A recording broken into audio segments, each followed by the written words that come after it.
পার্কের একটা বেঞ্চে বসে আছে ঈশান, হাতে মোবাইল ফোন। বসে বসে গেম খেলছে ঈশান, আবার অপেক্ষা করছে একজনের জন্য। অফিস টাইমের আগে এখানে এসেছে আজ। ফর্মাল পোশাকে বেশে হাজির সে। ঘড়িতে সময় দেখে ঈশান কাঙ্ক্ষিত মানুষটির আসার অপেক্ষা যেন বাড়তে থাকে। হঠাৎ হাই হিলের আওয়াজে সামনে তাকায় ঈশান। ঘামযুক্ত মুখে মিষ্টি একটা হাসি দিয়ে দাঁড়িয়ে আছে তিথি। ঈশান কোনো রাড়ও করে না, চুপচাপ গেম খেলতে থাকে। তিথি এবার পাশে বসে ঈশানের বাহু জড়িয়ে ধরে, তারপর জিজ্ঞাসা করছে, রাগ হয়েছে স্যার সাহেব? সরি, আসতে লেট হয়ে গেল। আমার রাগ করে কি লাভ? কাউকে কি ধার ধারে? ঈশানের মুখ গোমড়া করে শুনে তিথি তেতে উঠে বলে, আমি কি এখন চলে যাব? ঈশান ফোঁস করে একটা নিঃশ্বাস ছেড়ে তিথির দিকে তাকায়। সম্পর্কের এই 2 বছরে এমন কখনো যায়নি ঈশান রেগে আছে আর তিথি রাগ ভাঙিয়েছে। তিনি একবার সরি বলেই বিষয় খোলস করে দেয়। এরপর ঈশান রেগে থাকলে উল্টো তিথি তাকেই ঘাটের জল খাওয়ায়। এত লেট কেন তিথি? তুমি জানো আমি কতক্ষণ ব্যাপী তোমার জন্য অপেক্ষা করছিলাম? আর একটু পরে অফিসের জন্য বের হতে হবে, সপ্তাহে 2বার দেখা করো, তাতেও লেট কেন? ঈশানের এত প্রশ্নের জবাব তিথি দিতে পারে না। মুখটা মলিন করে ঈশানের দিকে তাকিয়ে থাকে। ঈশান এবার মায়া হয়, কণ্ঠ নিচে নামিয়ে শান্ত স্বরে জিজ্ঞাসা করে, কি হয়েছে? আমার চিতাবাঘিনীর মন ভালো নেই? তিথি ডানে পায়ে মাথা নাড়িয়ে সহমত প্রকাশ করে। ঈশান কিছু বলবে তার আগে তিথি গতকাল ইনায়ের সাথে যা কিছু করেছে সব ঈশানের সাথে প্রকাশ করে। ঈশান সব কিছু শুনে নিরুত্তর রইল। তিথির কাজটা আসলে ঠিক হয়নি, তবুও সে ভিতরে ভিতরে অনুতপ্ত হওয়াতে ঈশান খুশি হয়। আমার কিছুই ভালো লাগছে না ঈশান, খুব খারাপ করেছি আমি ইনায়ের সাথে। কি বললে নাম? অকপটে জানতে চাইল ঈশান। তিথি ইনায়ের নামটা বলল। ঈশানের মাথায় হাত, দুয়ে দুয়ে চার মিলায় সে। সে অনেক আগে তিথির মুখে শুনেছিল জায়ান তাদের এক কাজিনকে তিথির সাথে রাখতে বলেছে। আবার ফাহাদও ইনায়াকে বলেছিল তার বোনের সাথে ইনায়াকে দেবে। এত কিছু ঈশানকে কেন খেয়াল করলো না? আবার ইনায়ের জন্য মনটা খারাপ করে ঈশানের সে রাগান্বিত হয়ে তিথিকে জিজ্ঞেস করে, তুমি জানো মেয়েটাকে? কে জানতে চায় তিথি? ঈশান ঠোঁট নাড়িয়ে বলতে গেলেই তিথির ফোন বেজে ওঠে। তিথি পার্স থেকে ফোন তুলে কানে দিতে থমকে দাঁড়ায়, কাপা গলায় বলে, আমি আসছি। ফোনটা রেখে হন্তদন্ত হয়ে বসা থেকে উঠে দাঁড়ায়। কোনো সমস্যা? ভাইয়া হসপিটালে গুলি লেগেছে, এক্ষুনি যেতে হবে। চলো আমি নিয়ে যাচ্ছি। ঈশান চটজলদি তিথিকে নিয়ে হসপিটালের উদ্দেশ্যে রওনা দেয়। যেতে যেতে তিথি কেঁদে ফেলে। ঈশান নিরুত্তর, চুপচাপ তা দেখে শুধু। হাসপাতালে ইমার্জেন্সিতে ভর্তি করানো হয়েছে জায়ানকে। অনেকটা রক্তক্ষরণ, শেষ মুহূর্তে জ্ঞান হারিয়েছিল তার। ফোন দেবার 5 মিনিটের মধ্যে তার দলের লোক এসে সেখানে উপস্থিত হয়েছিল। গাড়িতে জায়ানের পাশে ইনিয়া তখন ভাবছিল কি বুঝে মানুষ রাজনীতিতে ঢুকে। শুধু একটা বুলেট, তারপরে জীবন শেষ। এর জন্যই কি সে তার বাবাকে এইসব থেকে সরিয়ে এনেছিল? হাসপাতালের করিডোরে পায়চারি করছে ফাহাদ আর মিজানুল করিম। মিজানুল করিমকে ইচ্ছে মতন ঝাড়ছে।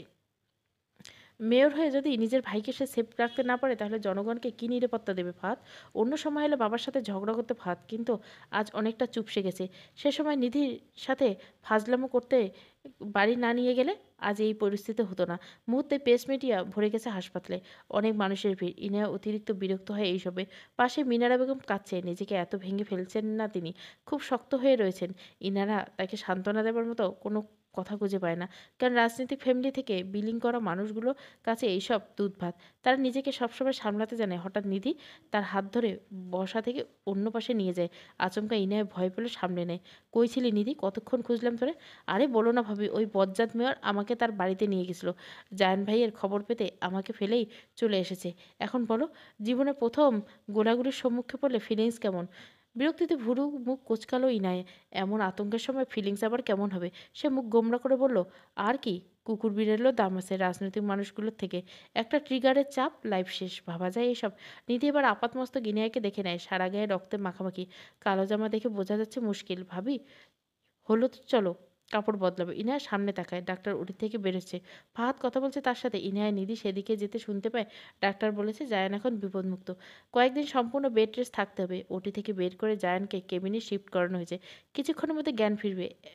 একজন একজন করে দেখতে যাওয়ার অনুমতি দিয়েছে ডাক্তার। মিজানুর করিম আর মিনারা বেগম গেল জায়ানকে দেখতে। ফাহাদ পিছন পিছন ফিরে ইনায়ার দিকে তাকায়। সরি ইনায়া, তুমি ঠিক আছো তো? আমি একদম ঠিক আছি ভাইয়া। আর সরি কেন বলছেন? এতে আপনার কোনো দোষ নেই। আপনার ভাই যদি নেতাগিরি করে শত্রু কামাই করে, আপনার তো দোষের কিছু নেই। ফাহাদ ইনায়ার কথায় স্লান হাসে। জায়ান গড়ার কারিগর তো সে নিজেই। আজকে কেন জানি বাবার কথা ফাহাদের ঠিক মনে হচ্ছে। ফাহাদ ইনায়ার পেছনে দাঁড়ানো নিধিকে দেখে ভুরু কুচকালো। এই মেয়ের খপ্পরে পড়ে আজকে তার এই দশা। ফাহাদ ইনায়ার দিকে ফের তাকিয়ে শান্ত স্বরে বলে, চলো জায়ানকে দেখবে। তুমি না থাকলে আজ কী হতো ভাবতে শরীর কাঁটা দিয়ে উঠল। ইনায়া মনে মনে হাসে। উল্টো জায়ানকে তো তো তাকে প্রোটেক্ট করেছে। সন্ত্রাসটার রাগ ধৈর্য সাহস সবই আছে, না হলে গুলি খেয়ে মানুষ এত শক্ত কথা বলে? ভাবছে ইনায়া। ইনায়া ফাহাদের সাথে যাবে তখনই নিধি সেখানে দৌড়ে আসে, আর তার পেছন পেছন ঈশান। ইনায়া আর নিধি ঈশান আর তিথিকে একসাথে দেখে বেশ অবাক হয়। সবচেয়ে বেশি অবাক হয় নিধি। সে তীক্ষ্ণ চোখে ঈশানের দিকে তাকিয়ে থাকে। তিথিকে হাঁপাতে হাঁপাতে বলে, ছোট ভাইয়া ঠিক আছে তো? হুম। আপাতত আউট অফ ডেঞ্জার। কেবিনে শিফট করানো হয়েছে। তিথি একটা স্বস্তির নিঃশ্বাস পেলে ফাহাদ পাশে ইনায়া নিধিকে দেখে অবাক হয়। নিধিকে সে চেনে। ঈশানের ফোন, নিধির অসংখ্য ছবি আছে। নিধির সাথে ইনায়ার কি সম্পর্ক ভাবছে তিথি। ঈশান মুচকে এসে ইনায়ার সামনে দাঁড়ায়। কেমন আছো তুমি? ভালোই ভাইয়া। বাড়ির সবাই কেমন আছে? অকপটে জানতে চাইল ইনা। ঈশান স্লান হাসলো। তার বাড়ির ঝামেলা লেগেই রয়েছে। ইনায়া চলে আসাতে যেন সবাই টুটে গেছে। সবাই ভালো আছে ইনায়া, কিন্তু তোমাকে মিস করছে। আমি দু একদিন পরে নিধির সাথে যাব বাড়ির সবাইকে দেখতে, হাসি মুখে বলে ইনায়া। তিথি প্রশ্নবিদ্ধ মুখে ঈশানের দিকে তাকিয়ে আছে। ফাহাদ তাড়া দেয় জায়ানকে দেখতে যাওয়ার জন্য। ইয়ে ইয়ানা ফাহাদকে অনুসরণ করে। তিথি কিছু বলবে তার আগে ঈশান মুখটাকে গম্ভীর করে তিথিকে জানায়, ইনা নাভান ভাইয়ের বউ। তিথির চোখ বড়সড় হয়ে যায়। নাভানের কাহিনী তো ঈশানের কাছ থেকে পুরোটাই শুনেছে। তখন ইয়ানা ইনায়ের জন্য প্রচুর মায়া লেগেছিল। ঈশানকে বলেছিল যাতে ইনায়ের সাথে দেখা করে, আর সেনাকে যেন ইনায়ের সাথেই খারাপ ব্যবহার করলো। ভেতরে প্রচুর গিল্টি ফিল করছে তিথি। এদিকে খ্যাপা বাঘিনীর নে নিধি ঈশানের হাত বগলদাবা করে অন্যদিকে নিয়ে যেতে লাগলো। ঈশান কিছুতেই হাত ছাড়াতে পারলো না। তিথি কিছুক্ষণ বিস্ময়কর দৃষ্টি দিয়ে তাদের দেখে। হঠাৎ জায়ানের কথা মনে পড়তে পিছনে ফিরে দৌড়তে লাগে। কেবিনে ঢুকতে ইনায়া দেখে মিনারা বেগম মুখে শাড়ির আঁচল চেপে ধরে কেঁদেই যাচ্ছেন। বেডে জায়ানকে উপুর করে শুইয়ে রাখা হয়েছে। কাঁধে একটা গুলি লাগায় এই অবস্থা। জায়ানের মুখটা মলিন হয়ে রাখছে। এখনও জ্ঞান ফিরেনি। হাতে ক্যানেল স্যালাইন চলছে তাতে। মুখ নাকে একটা সাদা চিকন নল ঢোকানো। শক্তপক্ষ ছেলের এই দশায় মিনারা বেগম আর মিজানুর কলিমের অবস্থা খুবই করুণ। এ নিয়ে বড্ড মায়া হলো। ফাহাদের চোখে পানি চিকচিক করছে। জায়ান এইভাবে দেখে তার আর ভালো লাগছে না। অতঃপর তিথিও ঢুকলো সেখানে। এত ভিড় দেখে নাচ এসে সবাইকে বেরোতে বলল। একে একে সবাই বেরোতে মিজানুর করিম ইনায়ার কাছে তার কাছে ডাকেন। ইনায়া ধীর পায়ে সেখানে যেতেই তিনি শান্ত স্বরে বলেন, তোর জন্য ছেলেটা আমার জীবন পেল, না হলে আজ ছেলেহারা হতে হতো। ইনায়া জায়ানের সাথে ছিল। অবাক স্বরে জিজ্ঞাসা করে মিনারা বেগম। ফাহাদ তাকে সবটাই বলে। মিনারা অভিব্যক্ত কি তা তাণ্ডব ঠাউর করতে পারেনি ইনা। তিনি ঠান্ডা চোখে ইনার দিকে তাকিয়ে থাকে। এদিকে তিথি তার মনে অনুশোচনায় ভুগছে। ইনায়ার কাছে তাকে মাপ চাইতে হবে। মিজান কলিম ইনায়াকে আবার বলে, তোকে বাড়িতে নিয়ে যেতে বলেছিলাম জায়ানকে, সেই দায়িত্বটা নিয়ে সবটা আমাকে করে দিয়েছিল। জায়ান বলল, তোর নাভানের সাথে যত তাড়াতাড়ি ডিভোর্স হবে ততই ভালো। আজ গুরুত্বপূর্ণ কাজ ছিল একটা। নাহিদ মির্জার সাথে বসে আমি ডিভোর্সের সব কিছু ঠিকঠাক করে নিয়েছি। দু একদিন বাদে কাগজ এসে যাবে, তুই সাইন করে তোর দিকটা ঠিক করে নিস, বাদবাকি নাভান এলে হয়ে যাবে। সব শুনে ইনায়ের ভিতর থেকে দীর্ঘশ্বাস বেরিয়ে আসে। জীবনের শেষ পরিস্থিতি কী হবে কে জানে। তিথি ইনায়ের সুন্দর মুখশ্রীর দিকে তাকে বড্ড মায়া হলো। ফাহাদেরও তাই।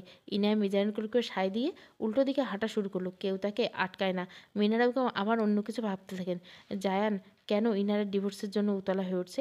এদিকে নিধি প্রচণ্ড রাগ নিয়ে ঈশানের দিকে তাকিয়েছে। পারলে সে মারতে পর্যন্ত পারত। তখন ঈশানকে ধরে সে বাগানের দিকে নিয়ে আসে।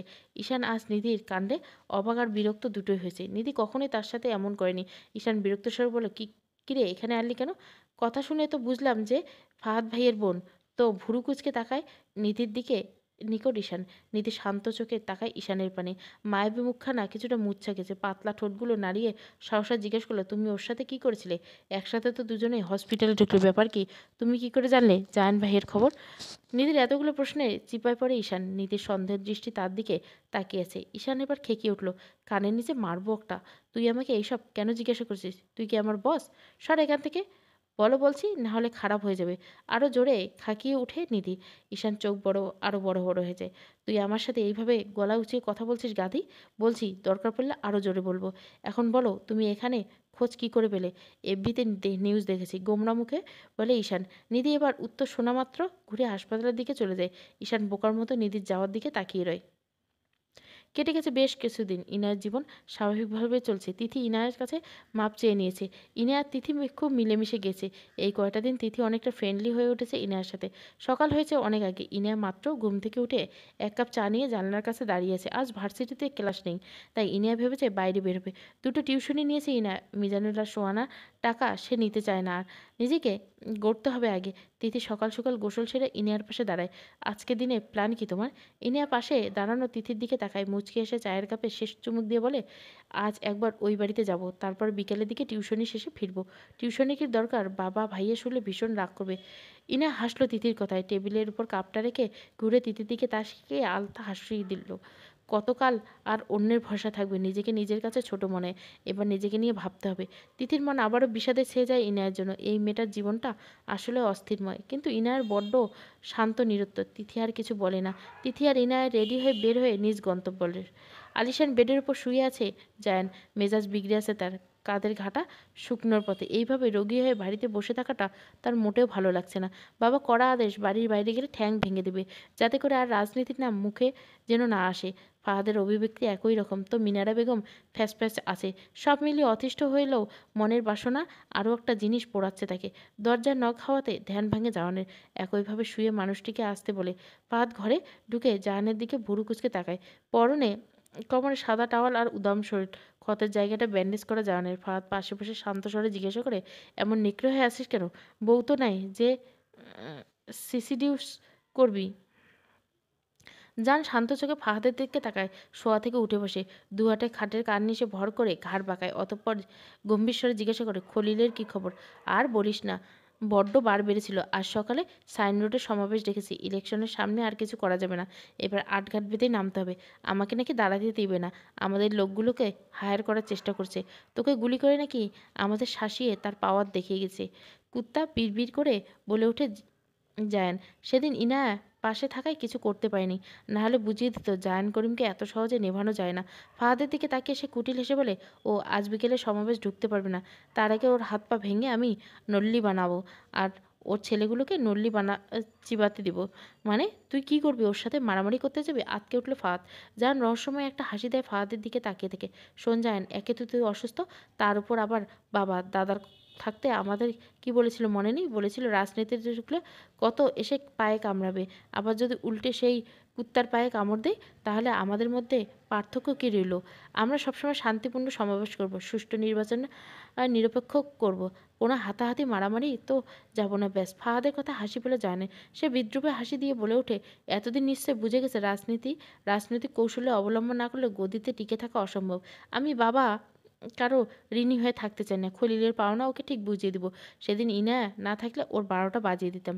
ফাহাদ হতাশ হয়ে যায়। সমাবেশের খবরটা জাহানকে দাও, তার উচিত হয়নি। কিছুতেই জাহানকে বাড়ির বাইরে যেতে দেবে না ফাহাদ। তাকে দমাতে বিপক্ষের লোক তার ভাইকে টার্গেট করবে। তার পরিবারকে সেফলি রাখতে হবে ভাবছে ফাহাদ। হুড়মুড় খেয়ে হঠাৎ করে ঘরে ঢুকে পড়ে তিথি। ফাহাদ আর জাহান একযোগে সেদিকে তিথির দিকে তাকায়। তিথি জাহানের পাশে বসে পড়ে। আজকে ক্লাস নেই, তাই তোমাকে দেখতে চলে এসলাম। এমন হুটহাট রাস্তায় চলাচল করবি এখন থেকে? মিশু আবার দিবার সাথে হুটহাট এখানে সেখানে যাস না। ফাহাদের কথা হাসে জায়ান। তিথি বোকার মতো ফাহাদের দিকে তাকিয়ে থাকে। কেন? অকপট জানতে চাইলে তিথি। ফাহাদ মিনমিন স্বরে বলে, আর বলিস না, অপোজিট পার্টি তেতে উঠেছে, না জানি কখন কী হয়। তিথি একটু হাসে, মাথা নেড়িয়ে বলে ওঠে, তুমি চিন্তা করো না, আমি এখন ইনিয়ার সাথে বেশিরভাগ হলের রুমে থাকি। ইনিয়ার কথা নাম শুনে জায়ান নড়েচড়ে বকে, মুখ গম্ভীর করে নিধি তিথিকে জিজ্ঞাসা করে, কেমন আছে সে? আছে একরকম, বিষাদের দিনগুলো কাটাচ্ছে মেয়েটা। তারপরে মুখে হাসি বজায়। গত কয়দিন যাবৎ টিউশনি করছে, নিজের পায়ে নাকি দাঁড়াবে, তাই নিজ খরচটা সে চালাতে চায়। তিথির কথায় দুই ভাগ নাকশ হয়ে যায়। ইয়ানা কেন টিউশন করবে? তাদের কি কম আছে নাকি? ফাহাদ উচ্চস্বরে বলে ওঠে, এটা আবার কেমন বোকামি? আমরা আছি কি করতে? ইনিয়া যখন পড়াতে ফোকাস করুক না, চাকরি না হয় পড়াশোনা শেষ করে করবে। তুই ওকে নিষেধ করে দিস। করেছি তো ভাইয়া, তার কথা ঘুরে ফিরে একটাই। তিথি মলিন মুখে বলে। জায়ান বিরক্ত স্বরে বলে ওঠে, মেয়েটা অন্তত ঘাটতারা। দেখ না, আমাকে এই 10 দিনে এসে একবারও দেখে গেল না, অন্যদিকে টিউশন নিয়ে পড়েছে। জায়ানের কথায় তিথি আর ফাহাদ উভয় মাথা নাড়ায়। ফাহাদ মুচকে এসে বলে, কেন ভাই? তোকে দেখা আসার কি তার দায়িত্ব ছিল না, না কর্তব্য? জাহান শান্ত স্বরে বলে, কোনোটাই না। মানবিক দিক থেকে তো পারত, সেখানে তো নিজেই আমাকে হসপিটাল অবধি নিয়ে গেছিল। ফাহাদ তিথিকে চোখের ইশারে কিছু বোঝাতে সে হেসে পড়ে। তারপর জায়ানকে ধরে জিজ্ঞাসা করে, তুমি ইনিয়ার কথা একটু বেশি ভাবছো না? জায়ান জবাব দেয় না, মুখটা গম্ভীর করে রেখে দেয়। ফাহাদ আর তিথি একটু বেশি বুঝে বিষয়ে সেটা জায়ান ধারণা। তোরা আমার রুম থেকে বের হ, আমি কাপড় পরবো। জায়ানের কথায় তারা উঠতে নিলে মিনারা বেগম আসে কফি নিয়ে। তিথি ঝটপট গরম কফিটা নিয়ে বসে পড়ে, আবার ফাহাদও তাই। জাহানের হাতে কফির কাপ দিতে দিতে মিনারা শান্ত স্বরে বলে, ইনায়াকে তার ডিভোর্স নিয়ে তোমরা এত ভাবতে হবে না। তার জন্য তোমার বাবা আর ভাই আছে। তুমি নিজের মতো কাজে ফোকাস করো ঠিক মতন। কথাটা বলে মিনারা বেগম চলে যায়। 3 ভাই বোন তার যাওয়ার দিকে তাকিয়ে রইল। জান মুচকি এসে কফি থেকে স্লিপ নিয়ে বিড়বিড় করে বলে, আমি আমার কাজেই তো ফোকাস করছি মা, সেটা তুমি বুঝবে না। মির্জা বাড়িতে ইনায়া এসেছে অনেকক্ষণ যাবৎ, সবার সাথে কথা হয়েছে, কিন্তু একবারের জন্য সোহানা মির্জার সাথে কথা হয়নি। নিপা গিয়ে দুবার ডেকেছে, কিন্তু তিনি আসেননি। নিপা আর ইনায়া জানতে পারে সোহানা আর নাহিদ মির্জার সম্পর্কে সেই আগের মতো রয়েছে। ইনা আয়শা মির্জা আর নিধির সঙ্গে কথা বলছিল। হঠাৎ সে উঠে দাঁড়িয়ে উপরের দিকে অগ্রসর হয়। সিঁড়ি দিয়ে উঠতে গিয়ে উঠতে ইনার বুক ভেঙে আসছে। এই বাড়িটাকে তো নিজের বাড়ি করে ফেলেছিল। এখন এখন সে এখান থেকে কারও কেউ নেই। সোহানা রুমে ঢুকে ইনা খাটে হেলান দিয়ে শুয়ে আছেন তিনি। ইনা তার পাশে বসে শান্ত স্বরে জিজ্ঞাসা করে, আমার সাথে কথা বলবে না মামুনি? সোহানা মির্জা তাকায় ইনায়ের দিকে, মলিন মুখে হেসে ওঠে। শরীরটা তার নেতিয়ে গেছে অনেকটা। তোকে দেখলে তো অপরাধের বোঝাটা আরও বেড়ে যায় রে মা। ইনা মলিন হাসে। সোহানা মির্জার হাতটা নিজের সাথে হাতের মুঠোয় নিয়ে বলে, বাবাইয়ের সাথে কেন সম্পর্ক খারাপ করছো তুমি? ওনার একটা ভুলের জন্য দুজন দুজনকে ছাড়বে কেন? সোহানা শান্ত চোখগুলো অশ্রুপাত ঘটে। যার জন্য নিজের জীবনে এত কিছু ত্যাগ করলাম, নাওয়ানের জন্য সুখ কুড়াতে গিয়ে আমি নিজেই তাকে অতল গহরে তলিয়ে দিছি। এই বোঝা নিয়ে আমি এই বাড়িতে কি করেই? নাভান ভুল মামুনি। ছোটবেলার ক্ষোভটাকে বড় করে সে ভীষণ ভুল করেছে। তুমি তার ভালোর জন্য তোমার থেকে পরিবার থেকে আলাদা করেছিলে। সেটা ওনার বুঝতে ভুল হয়েছে। পশ্চিমা সংস্কৃতি নয়, বরং তাকে তুমি স্মার্ট শিক্ষিত করতে চেয়েছিলে। বাবাইয়ের বোঝার ভুল বাদ দাও। ইনার কথায় হাসে সোহানা।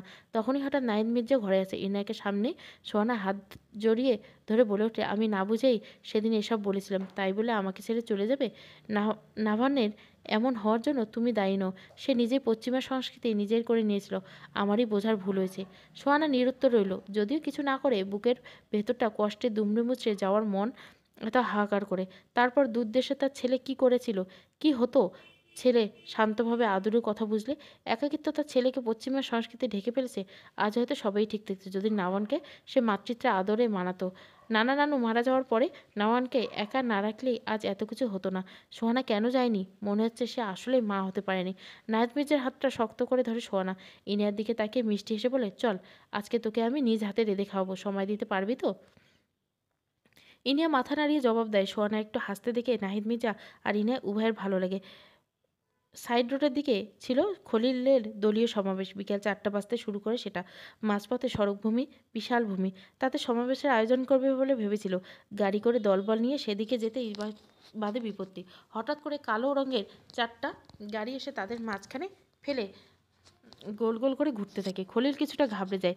গাড়ি থেকে নামতে দেখতে পায় তাদের সামনে বড় মার্সিডিজ বেঞ্চ ব্যান্ডের গাড়িতে এক পা উপরে রেখে বসে আছে জায়ান। পরনে একটা কালো প্যান্ট আর শরীরে এঁটে রয়েছে কালো শার্ট। হাতের হাতটাগুলো একটি বিশাল পেশিগুলো বিদ্যমান। এক হাতে সিগারেট টানছে, এক হাতে গাড়ির উঠানে পায়ের হাঁটুর উপর সেই হাতে সিগারেট ধরা। খলিলকে বেরোতে দেখে দাঁত বের করে হাসে জায়ান।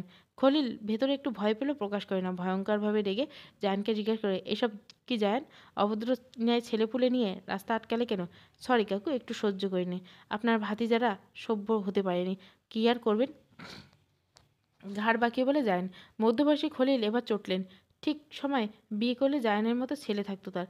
আর সেই হাঁটুর বয়সী ছেলেরা এখন তার সাথে লাগতে আসে। রাগে গজগজ করতে করতে শুধলেন, বেয়াদব হয়েছে সবগুলা। সামনে থেকে সরো বলছি। জায়ান এবার বসা থেকে নেমে দাঁড়ায়। সিধে হয়ে দাঁড়াতে পারে না, তবুও মুখে হাসি বজায় রেখে খলিলের সামনে দাঁড়ায়। এই জন্য আপনার সাথে আমার খেলা সব জায়গায় ভালো চলে, বুঝলেন কাকু? জায়ান ছেলেগুলো এবার হেসে ওঠে। জায়ান ঘাড় বাঁকিয়ে সব কটাকে চুপ করে। তোরা কি অন্য কিছু মিন করছিস? খবরদার এটা ভুলেও মনে আনিস না, আমি তো মাঠের ঘাটের খেলার কথা বলছি। সব কটা হাসির আগের থেকে চওড়া হয়ে ওঠে। জায়ান গা দুলিয়ে হেসে ঈগল চোখে খলিলের দিকে তাকায় জায়ান। খলিলের চোখে মুখে ভয়ের আভাস। বাজেভাবে আজকে সে জায়ানের হাতে পড়েছে। তার সঙ্গে লোকজনও খুব কম। কী চাইছো তুমি? আমার বিকেল 4টে সমাবেশে যেতে হবে। তোমার সাথে হিসাবে আমি পেরে উঠব না। জায়ান খলিলের কথা শুনে হাসি থামায়। পাশে তাকিয়ে তার দলের সোহেল নামের একটা ছেলেকে ডেকে ওঠে। সোহেল এগিয়ে আসতে জায়ান মুখটা মলিন করে শুধায়, কিরে, তোরা এমন জড়ো করে রে কাকুকে যেতে বাধা দিচ্ছিস কেন? আবদার আছে কোনো? সোহেল খুশিতে গদগদ করে বলে ওঠে, আমার কাকুর কোলে উঠতে চাই। এইটুকু, নে উঠে পড়। জায়ান কথাটা বলতে আরও দুজন ছেলে এসে খলিলকে চেপে ধরে। আচমকা ঘটনায় খলিল বিস্ময়কের দৃষ্টিতে তাকিয়েছে জায়ানের পানে। এসব কি হচ্ছে জায়ান? জায়ান বাঁকা হাসে। খলিলের লোকগুলো জায়ানের কাছে ধরা খেয়েছে। জায়ান এক একটা হকি স্টিক হাতে নিয়ে সেটা অন্য হাতে নাড়াতে নাড়াতে বলছে, ওদের আপনার কোলে ওঠার শখ হয়েছে, কি করব বলেন? মাঝে মধ্যে ছেলেপুলের আবদার মেটাতে হয়। আমি আপনার থেকে 10 দিন আগের হিসাব চুকাতে এসেছি কাকু। আপনি পরে হিসাব করলে তো আর আমার পোষাবে না। আমি আবার কারো কাছে ধার রাখি না। কথাটা বলে জায়ান খিলখিল করে পেটাতে শুরু করে, মারতে থাকে জায়ানকে, থামে না। খলিলের লোকগুলোকে পিটিয়ে চলছে জায়ানের লোকেরা। খলিল মার খেয়ে আধমরা হয়। সে আবেগের বশে বিষাক্ত সাপের লেজ কোপ মেরে। এবার সাপের কামড়ে তো তোর শরীর পুড়বে। খোলা জায়গায় আশেপাশে মানুষ এসে ভিড় জমিয়েছে। পাশ থেকে দু একটা গাড়ি যাতায়াত করছে। ইনায়া মির্জা বাড়ি থেকে ফিরে একটা বাচ্চাকে পড়াতে যাচ্ছিল। হঠাৎ রাস্তায় মানুষ ভিড় দেখে রিক্সা থেমে যায়। ইনায়া ভিড় ঠেলে মিটিয়ে ভিতরে যেতেই তার চক্ষু কপালে। জায়ান বেদরভাবে একটা লোককে মারছে। কয়েকদিন আগে তো মরার মতো অবস্থা হয়েছিল, এখন ঠিক গায়ের জোরে চলে এসেছে। এই সন্ত্রাসী আর ভালো হবে না। আগেই তো নিজের বাগানে ছিল, এখন জনসম্মুখে গুন্ডামি করছে, ভাবছেই না। জায়ানের চোখ হঠাৎ করে মানুষের ভিড়ের মধ্যে অচেনা মুখের পাশে চেনা মুখ দেখে ফেলে। হাতের স্টিকটা ফেলে দেয় তৎক্ষণাৎ।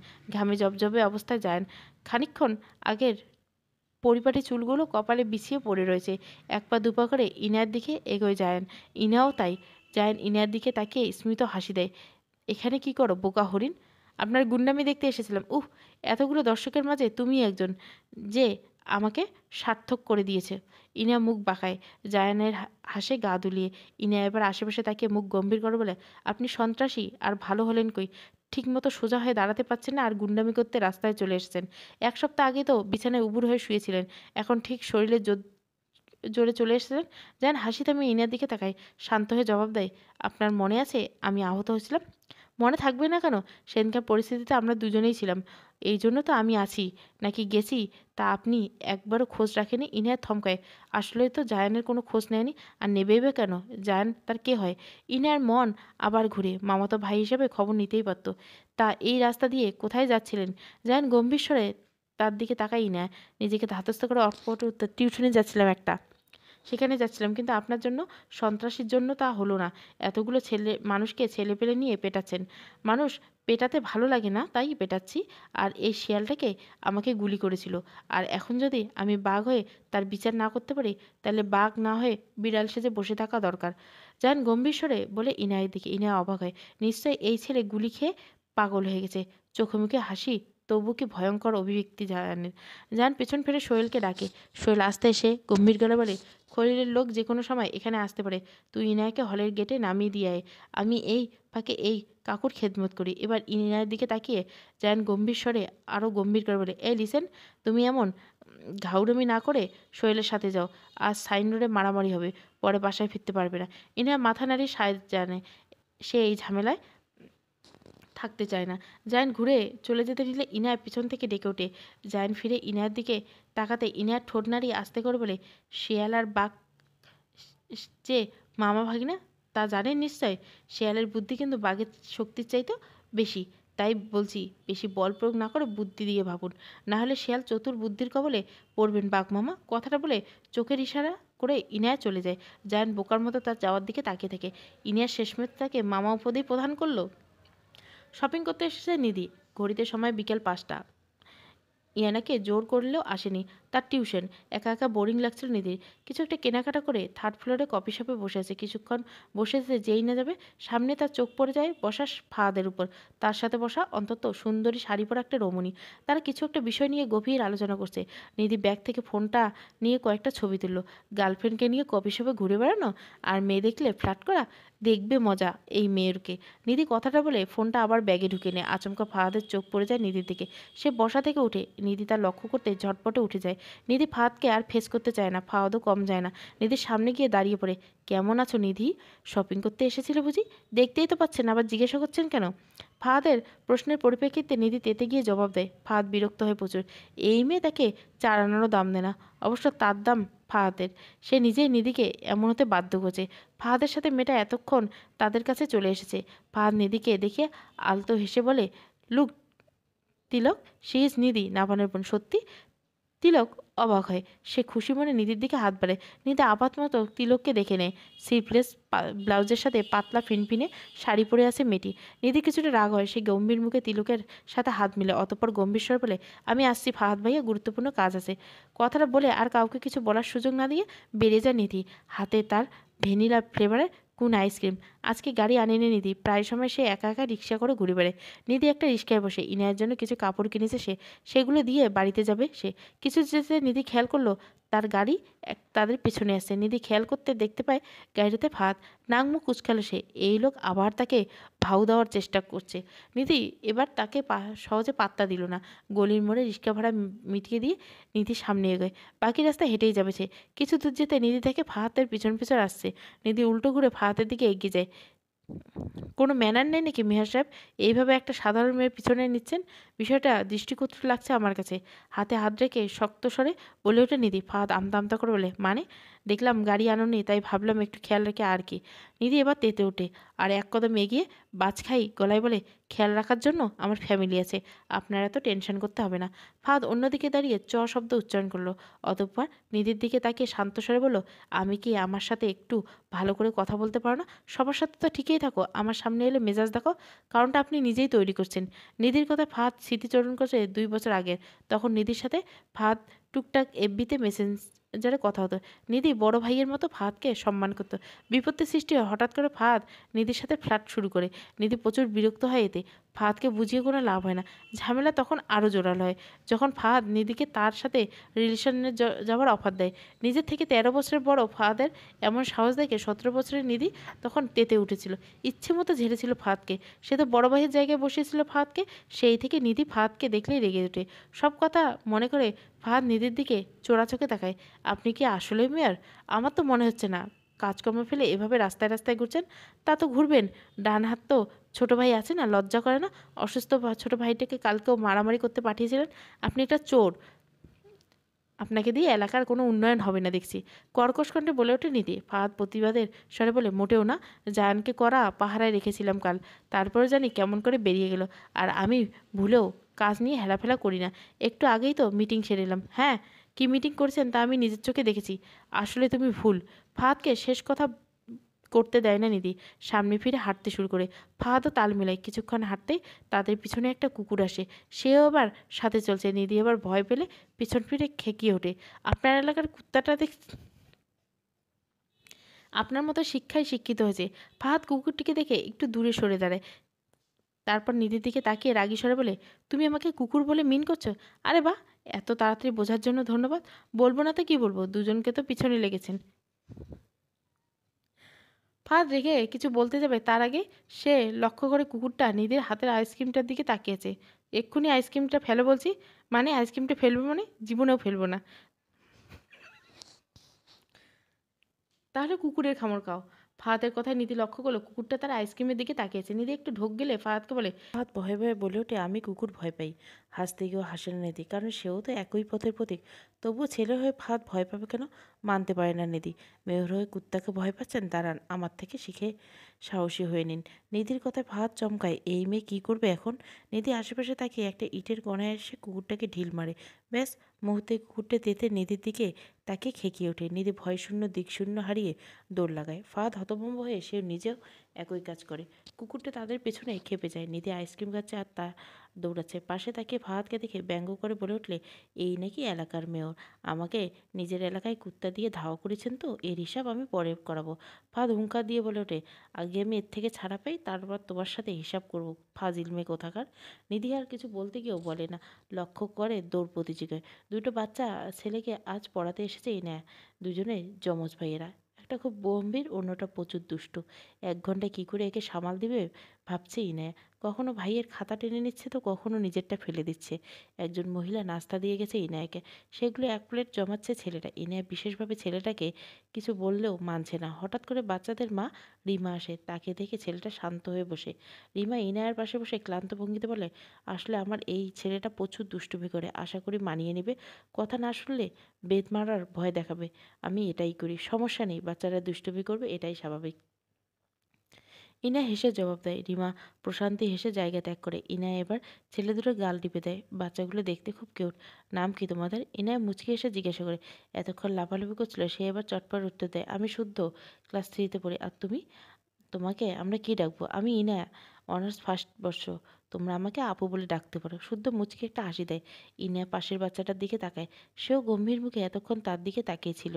ইনা তাড়াতাড়ি নড়ে চড়ে বসে। আমার নাম হচ্ছে স্বচ্ছ। আমি বড় হয়ে ডাক্তার হতে চাই। আর তুমি? শুদ্ধ। ইনিয়া জিজ্ঞাসা করে শুদ্ধকে। সে আগ্রহ নিয়ে বলে ওঠে, আমি কিছু হতে চাই না, কারণ আমি বাবার ব্যবসা সামলাবো। জীবনে বড় হতে হলে সবারই একটা নিজস্ব স্বপ্নের গতিতে এগিয়ে যেতে হয়, আর বাকিটা নিয়তি। তোমার বাবা যে ব্যবসায়ী, সেও নিজের স্বপ্ন পূরণ হয়েছে। শুদ্ধ কিছুক্ষণ ভাবলো, তারপর চমক হেসে উঠে জবাব দেয়, স্বচ্ছ ডাক্তার হবে? আর আমি যদি অন্য কিছু হয়ে বাবার ব্যবসা সামলাবে কে? তাই আমি বড় হয়ে বাবার হাতে হাত মেলাবো, আর আম্মুর মতো দেখতে লাল টুকটুকে একটা বউ আনবো। শুদ্ধর কথায় ইনিয়া চোখ বড়সড় করে তাকায়। এত ছোট্ট বাচ্চার এমন পাকা পাকা কথা! সে আর শুদ্ধকে ঘাটে না। এই বই খুলে পড়াতে মনোযোগ দেয়। সন্ধ্যা হয়ে আসছে প্রায়। প্রথম দিন দেখেই বাচ্চাদের একটু বেশি সময় দিচ্ছে ইনায়া। বিকাশ থেকে আকাশ মেঘাচ্ছন্ন। বছরের প্রথম দিন বৃষ্টির আগমন বুঝি হতে চলল। ইনায়া জলদি বাচ্চাদের থেকে বিদায় নিয়ে বেরিয়ে আসে। রাস্তায় দাঁড়িয়ে আকাশের দিকে তাকায় ইনায়া।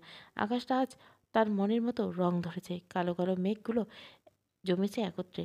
তার শুধু এখন বৃষ্টি হয়ে ঝরে পড়ার অপেক্ষা। বৃষ্টি ইনায়ের ছোটবেলা থেকে খুব পছন্দ। ইনায়ের পরনে শুভ্র সাদা রঙের সালোয়ার স্যুট। সে মাথায় ভালোমতো কাপড় দিয়ে হাঁটতে থাকে একটা রিক্সা পাওয়ার আশায়। ক্ষণিকক্ষণ বাদে রিক্সা পেল। অতিরিক্ত ভাড়ার কারণে ইনায়া ছেড়ে দেয় সেটা। ব্যাগে টাকার পরিমাণ খুব কম। সোয়ানা মির্জার খরচের জন্য যা টাকা দিয়েছিল সব প্রায় শেষের পথে। রাস্তার সাইডে দাঁড়িয়ে ইনায়া ল্যাম্পপোস্টের বাতিগুলো মিটমিট জ্বলে উঠছে তৎক্ষণাৎ। হঠাৎ করে বাতাস বয়ে ঝুম বৃষ্টি নামতে শুরু করে। ইনিয়া এবার বেকায়দায় পড়ে যায়। এখন আফসোস হচ্ছে রিকশাটাকে তখন ছেড়ে দেওয়ার জন্য। সামান্য একটা দোকানে সেখানে গিয়ে দেখে দাঁড়িয়ে ইনে। অনেকক্ষণ দাঁড়িয়ে থাকলে বৃষ্টি আর থামে না। এদিকে দড়ি নিতে সন্ধ্যা আধার নেমে আসে। ইনে হঠাৎ লক্ষ্য করে দোকানে বসা দুটো লোক আর একটা তার দিকে লোলুপ দৃষ্টিতে তাকিয়েছে। সাদা জামা ভিজে যাওয়া শরীরের কিছু অংশ দেখা যাচ্ছে। ইনা এবার ভয় পেয়ে দোকান থেকে বেরিয়ে বৃষ্টির মধ্যে হাঁটা শুরু করে। কিছুতে যেতে লোকগুলো ইনায়ের সামনে দাঁড়ায়। আমাকে দেখে পালাইতেছিস মাইয়া? চল টাকা দিমু পাড়াইয়া। ইনা ভ্যাটটা ঘিনঘিন করে ওঠে। সে ঠোঁট কামড়াতে নিজের ভিতরে কান্না আসে গিলে নেয়। ভয়ার্ত মুখটাকে কিছুটা কঠিন করে বলে হয়, দেখুন আপনারা আমাকে যেমন মেয়ে ভাবছেন আমি তেমন না। রাস্তা ছাড়ার আমার এত বৃষ্টির মাঝে কই যাবে মাইয়া? এখন আমাকেও খুশি কইরে দাও। কথাটা বলে লোকটা ইনার হাত ধরতে এলে ইনার লোকটার পশ্চাৎ পাশে একটা জোরে লাঠি দিয়ে দৌড় দেয়। লোকটা লাথি খেয়ে রাস্তায় পড়ে যায়। অন্যজন ইনায়ের পিছনে। সন্ধ্যায় নির্জন বৃষ্টি রাস্তায় ইনায় প্রাণপণে দৌড়াচ্ছে নিজের সশস্ত্রম হারানোর ভয়ে। কিন্তু দূর যেতে গাড়ির হেডলাইটের আলো চোখে আসতে ইনা দাঁড়িয়ে পড়ে। মুহূর্তে গাড়ির বিশাল বড় ব্রেক কষে ইনাকে ধাক্কা দিয়ে দেয়। ইনা মৃদু ধাক্কা খেয়ে রাস্তায় পড়ে। এতক্ষণ ইনা পিছনে আসা লোকটা দৌড়ে পালে। ইনা হাঁটু মুড়ে বসে থাকে। তখনই হুড়মুড় করে গাড়ি থেকে একজন নেমে ইনার পাশে এসে বসে। আপনি ঠিক আছেন তো? এইভাবে রাস্তায় দৌড়াচ্ছেন কেন? ঠিক করে ব্রেক না কষলে তো মরতেই বসতেন। হঠাৎ করে এক পুরুষ ভরাস কণ্ঠে কথা শুনে চমকায় ইনা। ভেতরে কিছুটা অস্থির অনুভব করে। আকাশে প্রচুর বিদ্যুৎ চমকাচ্ছে। সেই অবিরাম ধারার বৃষ্টি তো আছে। ইনা মুখ তুলে সামনের তাকায় পুরুষটির অভয়ের দিকে। মুহূর্তে তার হৃদয়টা ছলাৎ করে ওঠে। ভুল দেখছে না তো? ভেজা নেত্রপল্লব ঝাপটায় বারংবার। বিদ্যুৎ চমকানোর সামনে অভয়ের মুখশ্রী প্রকাশ হয় না। না, ভুল দেখছে না। এই তো সে পুরুষ যার জন্য ইনা অনেক রাত ঘুমবিহীন কেটেছে। ইনিয়া নিষ্পলক চোখে তাকিয়ে থাকে নাভানের দিকে। সে এখন ইনিয়ার দিকে ভুরু কুচকে তাকিয়েছে। বৃষ্টিতে ভিজে দুজনে জুবুথুবু অবস্থা হয়ে আছে। বৃষ্টির পানি মুক্ত দানার মতো ইনিয়ার মুখ দিবে গাল দেশে আশ্রে পড়ছে। চোখ দিয়ে অঝরে নোনা পানি ঝরছে ইনিয়ার, যা বৃষ্টির ফোঁটার আলার করে রেখেছে। আপনি ঠিক আছেন তো? নাভান সাহসাই জিজ্ঞাসা করে। ইনায় চুপ করে কোনো উত্তর দিতে পারে না। কেউ যেন তার গলা চিপে ধরছে। নাভান বিরক্ত হয়ে যায় প্রচুর। এয়ারপোর্ট থেকে আসতে আসতে জ্যাম। বৃষ্টি আবার এই মেয়ে। বাংলাদেশে পা রেখে সিম ভরতে সাফরানের হাজারটা ফোন। অফিসের ঝামেলা যেন শেষ হবার নাই। তার জন্য আসতে এত দেরি। কত কাঠখাড় পুড়িয়ে বাংলাদেশের তো শান্তি নেই। নাভান এক পলক সামনের মেয়েটার দিকে তাকায়। আমি অলমোস্ট ভিজে গেছি। মাত্রই তো দেশে আসলাম। এই ওয়েদার আমি মানানসই নই। আপনি যদি কাইন্ডলি আপনার ঠিকানাটা বলতেন। ইনি আবার বসা থেকে উঠে দাঁড়ায়। পায়ে সামান্য মোচড় লেগেছে। হাঁটলেই ঠিক হয়ে যাবে। নাভার শরীরে ছাই রঙের শার্ট। সেটা শরীরে এঁটে গেছে। সামনে দুটো বাটন খোলা। তাতে লোমহীন বুকের অংশ দেখা যাচ্ছে। চুলগুলো বৃষ্টির পানিতে কপালে আছড়ে পড়ছে। ইনা উল্টো ঘুরে ব্যাগ হাতে নিয়ে চলে যেতে নাভান বলে, দেখুন আমি যদি ভুল না হয়ে থাকি কেউ একজন আপনাকে ধাওয়া করছিল। এই রাতে গাড়ি পাবেন না, আপনি আমাকে বিশ্বাস করতে পারেন। ইনা তাচ্ছল্যের সাথে হাসে, যেটা নাভান অজানায় থেকে যায়। এতক্ষণ ইনা মুখ খুলে, দেখুন বৃষ্টি কমে গেছে, আমি ঠিক যেতে পারবো, আপনাকে ধন্যবাদ। নাভানের ইনার কথাটা পছন্দ হয় না। সে বিরক্ত স্বরে বলে, লিসেন, আপনি এখনও সেফ না। ওই লোকটা যদি আবার অ্যাটাক করে আপনি আমাকে বিশ্বাস করে গাড়িতে উঠুন, আমি সেফলি পৌঁছে দেবো। ইনার এবার বুক চেড়ে কান্না আসে। সামনের লোকটা তার স্বামী, আর কিছুক্ষণ সে এখানে থাকলে কেঁদেই ফেলবে। কিন্তু নাভানের সামনে নরম হতে চায় না। লোকটা এসেছে তাকে জীবন থেকে সরাতে, ইনাও সেটাও সাদরে গ্রহণ করবে। কেঁদে কেটে নাভানের সামনে নিজেকে অসহায় দাবি করতে চায় না ইনা। প্লিজ চলুন। ইনা আর রা করে না। নাভান গাড়ির দরজা মেলাতেই ইনা উঠে বসে। নাভান গাড়িতে বসে স্টিয়ারিং ঘোরাতে ঘোরাতে ইনার দিকে এক পলক তাকায়। ইনার মাথা নুইয়ে বসে আছে। ব্যাগ থেকে একটা কাগজ বের করে নাভানের দিকে এগিয়ে দেয়। নাভান ঠিকানা দেখে একটু স্বস্তি পায়। একই রাস্তা, হলের দিকে। বাকিটা পথ নাভান ইনাইকে জিজ্ঞাসা করে গাড়ি চালায়। পথে কেউ কোনো কথা বলে না। ইনা বেহায়া চোখ বারবার নাভানকে নিবদ্ধ করেছিল। লোকটা তো তার যে অত অস্বীকার করুক, কিন্তু পরিস্থিতি কি নির্মম, অবিচল। নাভান ইনাকে বারবার লক্ষ্য করছিল। মেয়েটা মায়াবী চোখ জোড়া যেন কিছু বলছে তাকে। দীর্ঘ 1 ঘন্টা জার্নি শেষে হলের কিছুটা সামনে 2 রাস্তার মোড়ে আসতে ইনা বলে ওঠে, এখানে রাখুন, নাহলে আপনার আবার গাড়ি ব্রেক করতে হবে। আপনি কি করে জানলেন? অবাক হয়ে প্রশ্ন করে নাভান। ইনা হকচকে যায়। তারপর কথা কাটানোর চেষ্টা করে বলে, আসলে আমার মনে হচ্ছে এমনটাই। আসলে নাভান ঠোঁট ছড়িয়ে হাসলো। ইনা নাভানকে ধন্যবাদ জানিয়ে উল্টো ঘুরে হাঁটা শুরু করলো। আপনার নামটা তো বললেন না, মিস? নাভান জিজ্ঞাসা করে। ইনায়া পিছন ফিরে মুচকি হেসে জবাব দেয়, ইনায়া। আমি ইনায়া। কথাটা বলে আগের ন্যায় ইনায়া চলতে থাকে। নাভান ইনায়ার নাম শুনে অবাক। মনের মধ্যে ভেসে ওঠে 10 মাস আগের বিয়ে করা সেই মেয়েটার নাম ইনা। এতটা মিল নামের নামবিহীন আর কিছুই তো ইনিয়া জানে না নাভান। নাভানের চোখে মুখে ভেসে ওঠে ইনার মুচকি হেসে ওঠা। কি নিষ্পাপ লাগছিল তখন, কান্নার বাঁধ ভেঙে গাড়ি পড়ে অশ্রু হয়ে। ইনা অনেক কষ্টে নিজেকে সামাল দেয়। নাভানকে রেখে পুরনো স্মৃতি যেন মাথা চেপে ধরে। এইভাবে হুট করে সামনে আসা ইনা কি প্রতিক্রিয়া দিবে নিজেই ভুলে গেছে। চোখের সামনে ভেসে ওঠে নাভান আর অদিতির অজস্র অন্তরঙ্গ মুহূর্তের ছবি, যা এতদিন অদিতি তাকে একের পর এক দিয়ে এসেছে। 4 মাস আগে অদিতি তাকে মেসেজ করে বলেছিল যেটা তার, সেটা আগেই ছুঁয়ে দিয়েছে অদিতি। ইনা ব্লক করে দিয়েছিল তখন অদিতিকে। তারপর বিভিন্ন নাম্বার দিয়ে ইনাকে জ্বালায় অদিতি। মাঝে মাঝে ইনা অবাক লাগে, এতটা নির্লজ্জ কোনো মেয়ে হয় কি করে। কোনোদিন এই দুটো মানুষকে সে ক্ষমা করতে পারবে না। হলের গেটের সামনে আসতে থমকাই নেয়।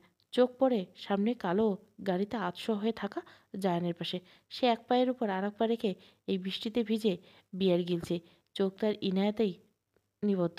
ইনায়া 2 কদম আগে বাড়াতে জায়ান গলা ছেড়ে কেউ ওঠে, বান্ধবী তোর ব্যবহারটা আজও বুঝিনি, জানতাম না তোর ভিতরে এত শয়তানি। ইনার চোখ মুখ কুচকায়, তারপর শীতলকণ্ঠে বলে, বাজে কি? আমার গান আর গানের গলা দুটোই। জায়ান মুচকি এসে, বোকা হরিণী, সাহসী হচ্ছ, মন্দ নয় বটে, কিন্তু এই নির্জন রাতে কতটুকু সেভে থাকতে পারবে? ইনিয়া নিষ্প্রাণ হেসে উত্তর দেয়, যতক্ষণ দেহের প্রাণ আছে। জায়ান ঘাড় নামিয়ে হেসে ওঠে। গাড়ি থেকে নেমে ইনায়ার সামনে এসে দাঁড়ায়। সাদা শার্ট, কালো জিন্স। ইনায়ার দিকে তাকিয়ে হাতের বোতলটা মুখে লাগে জায়ান। ইনিয়া লক্ষ্য করে জায়ান কপালে হাতে ব্যান্ডেজ করা। নিশ্চয়ই কালকে মারামারি করতে গিয়ে লেগেছে। এই অসুস্থ শরীর নিয়ে বৃষ্টিতে ভিজছেন কেন? আপনার যে অনেক শক্তি তা বোঝাতে। জায়ান কোনো উত্তর দেয় না, নিষ্পলক চোখে তাকিয়ে থাকে ইনায়ার দিকে। ইনিয়া দীর্ঘশ্বাস ফেলে গেটের দিকে অগ্রসর হয়। পিছন থেকে হেসে বলে, আজকেও ড্রেস কোড মিল খেয়াল করেছে হরিণী? ইনা দাঁড়ায় কিন্তু ফেরে না। জায়ান হাসে, বোতল হাতে ঘাড় কাত করে ইনায়াকে দেখতে থাকে। মেঘের গুরুম গুরুম আওয়াজ আকাশে ভেসে উঠছে। জায়ান এবার হালকা উচ্চস্বর বলে ওঠে, এই বৃষ্টিটা ঠিক তোমারই মতো, যতক্ষণ না মেঘ ডাকে আসেই না। ইনি এবার মুখ ঘুরে কিঞ্চিত বাঁকা করে শান্ত স্বরে কণ্ঠস্বর দিল, রাজনীতি ছেড়ে দিয়ে মুভিতে কাজ করবেন, ভালো ফ্যান ফলোয়ার বাড়াতে পারবেন, কপিবাজ একটা। জায়ান ঠোঁট উল্টায়, হতাশ হয়ে বলে, হাজারো বৃষ্টি সিক্ত রোমান্টিক ছেলেদের মনের কথা নিয়ে যদি ডিরেক্টর ছবি বানায়, এতে আমার কি অপরাধ? ইনা হেসে ওঠে, নির্মল মুক্তজরা হাসি তার। বাড়ি যান, বিপক্ষের কেউ দেখলে কিমা বানাবে। কথাটা বলে ইনা গেটের ভিতরে ঢুকে পড়ে। জায়ান গাড়ির সামনে গিয়ে বিড়বিড় করে বলে, এই স্নিগ্ধ বৃষ্টির ধারা কাটুক, রাত তোমারই মায়াতে। জানতে পারবে কি কোনোদিন হয়েছে প্রণয়ে দগ্ন এই রাতে, তোমার ওই মায়াঝাড়া হাসিতে। ঈশানের ঘরে উঁকি দিচ্ছে নিধি। দরজাটা হালকা ভিড়ানো ছিল। শূন্য ঘর দেখে পা টিপে রুমে ঢুকে নিধি। ঈশান নিশ্চয় ওয়াশরুমে। নিধি ঘর থেকে কিছুক্ষণ করে কাপড় থেকে ঈশানের একটা টি শার্ট নেয়। এরপর সে ঈশানের পছন্দের কাপড় নিজের কাছে রেখে দেয়। নিধি এবার ওয়াশরুমের দরজা হালকা ধাক্কা দিতে সেটা খুলে নিধি ভুরু কুঁচকায়। এত রাতে কেউ কই যাবে? ঈশান তো নিচে নেই। নিধি ভাবলো আয়েশা মির্জার রুমে আছে নিশ্চয়ই। সেটা ভেবে নিচে দাদির রুমের দিকে অগ্রসর হতে থাকে। দরজার কাছে আসতে থমকায় সে। ভালো করে খেয়াল করে দেখতে পারে তার বাবা মা, চাচা চাচি, আয়েশা মির্জা শিওরে বসে আছে। আয়েশা মির্জা পান চেবাচ্ছে আর তিরিক্ষি দৃষ্টিতে দুই ছেলে আর ছেলের বউয়ের পরীক্ষা করছে। আয়েশা মির্জা বাদে বাকি চারজন মুখ থমথম। আয়েশা মির্জা এবার সুর টেনে বলে ওঠেন, তা আমার এক কথা শুনলেই তোমার এমন সাইলেন্ট হয়ে আছো কেন? নওয়ান মির্জা এবার মুখ খুললেন। তিনি শান্ত স্বরে বলে উঠলেন, মা সাইলেন্ট হবে সইলেন না। আশা মির্জা এবার মুখ কুঁচকালেন। তিনি অন্তত বিরক্ত সহিত বললেন, তোমাকে এখন আমার ভুল ধরতে বলিনি, ডিসিশন নিতে বলছি। মা ওটা ডিসিশন হবে।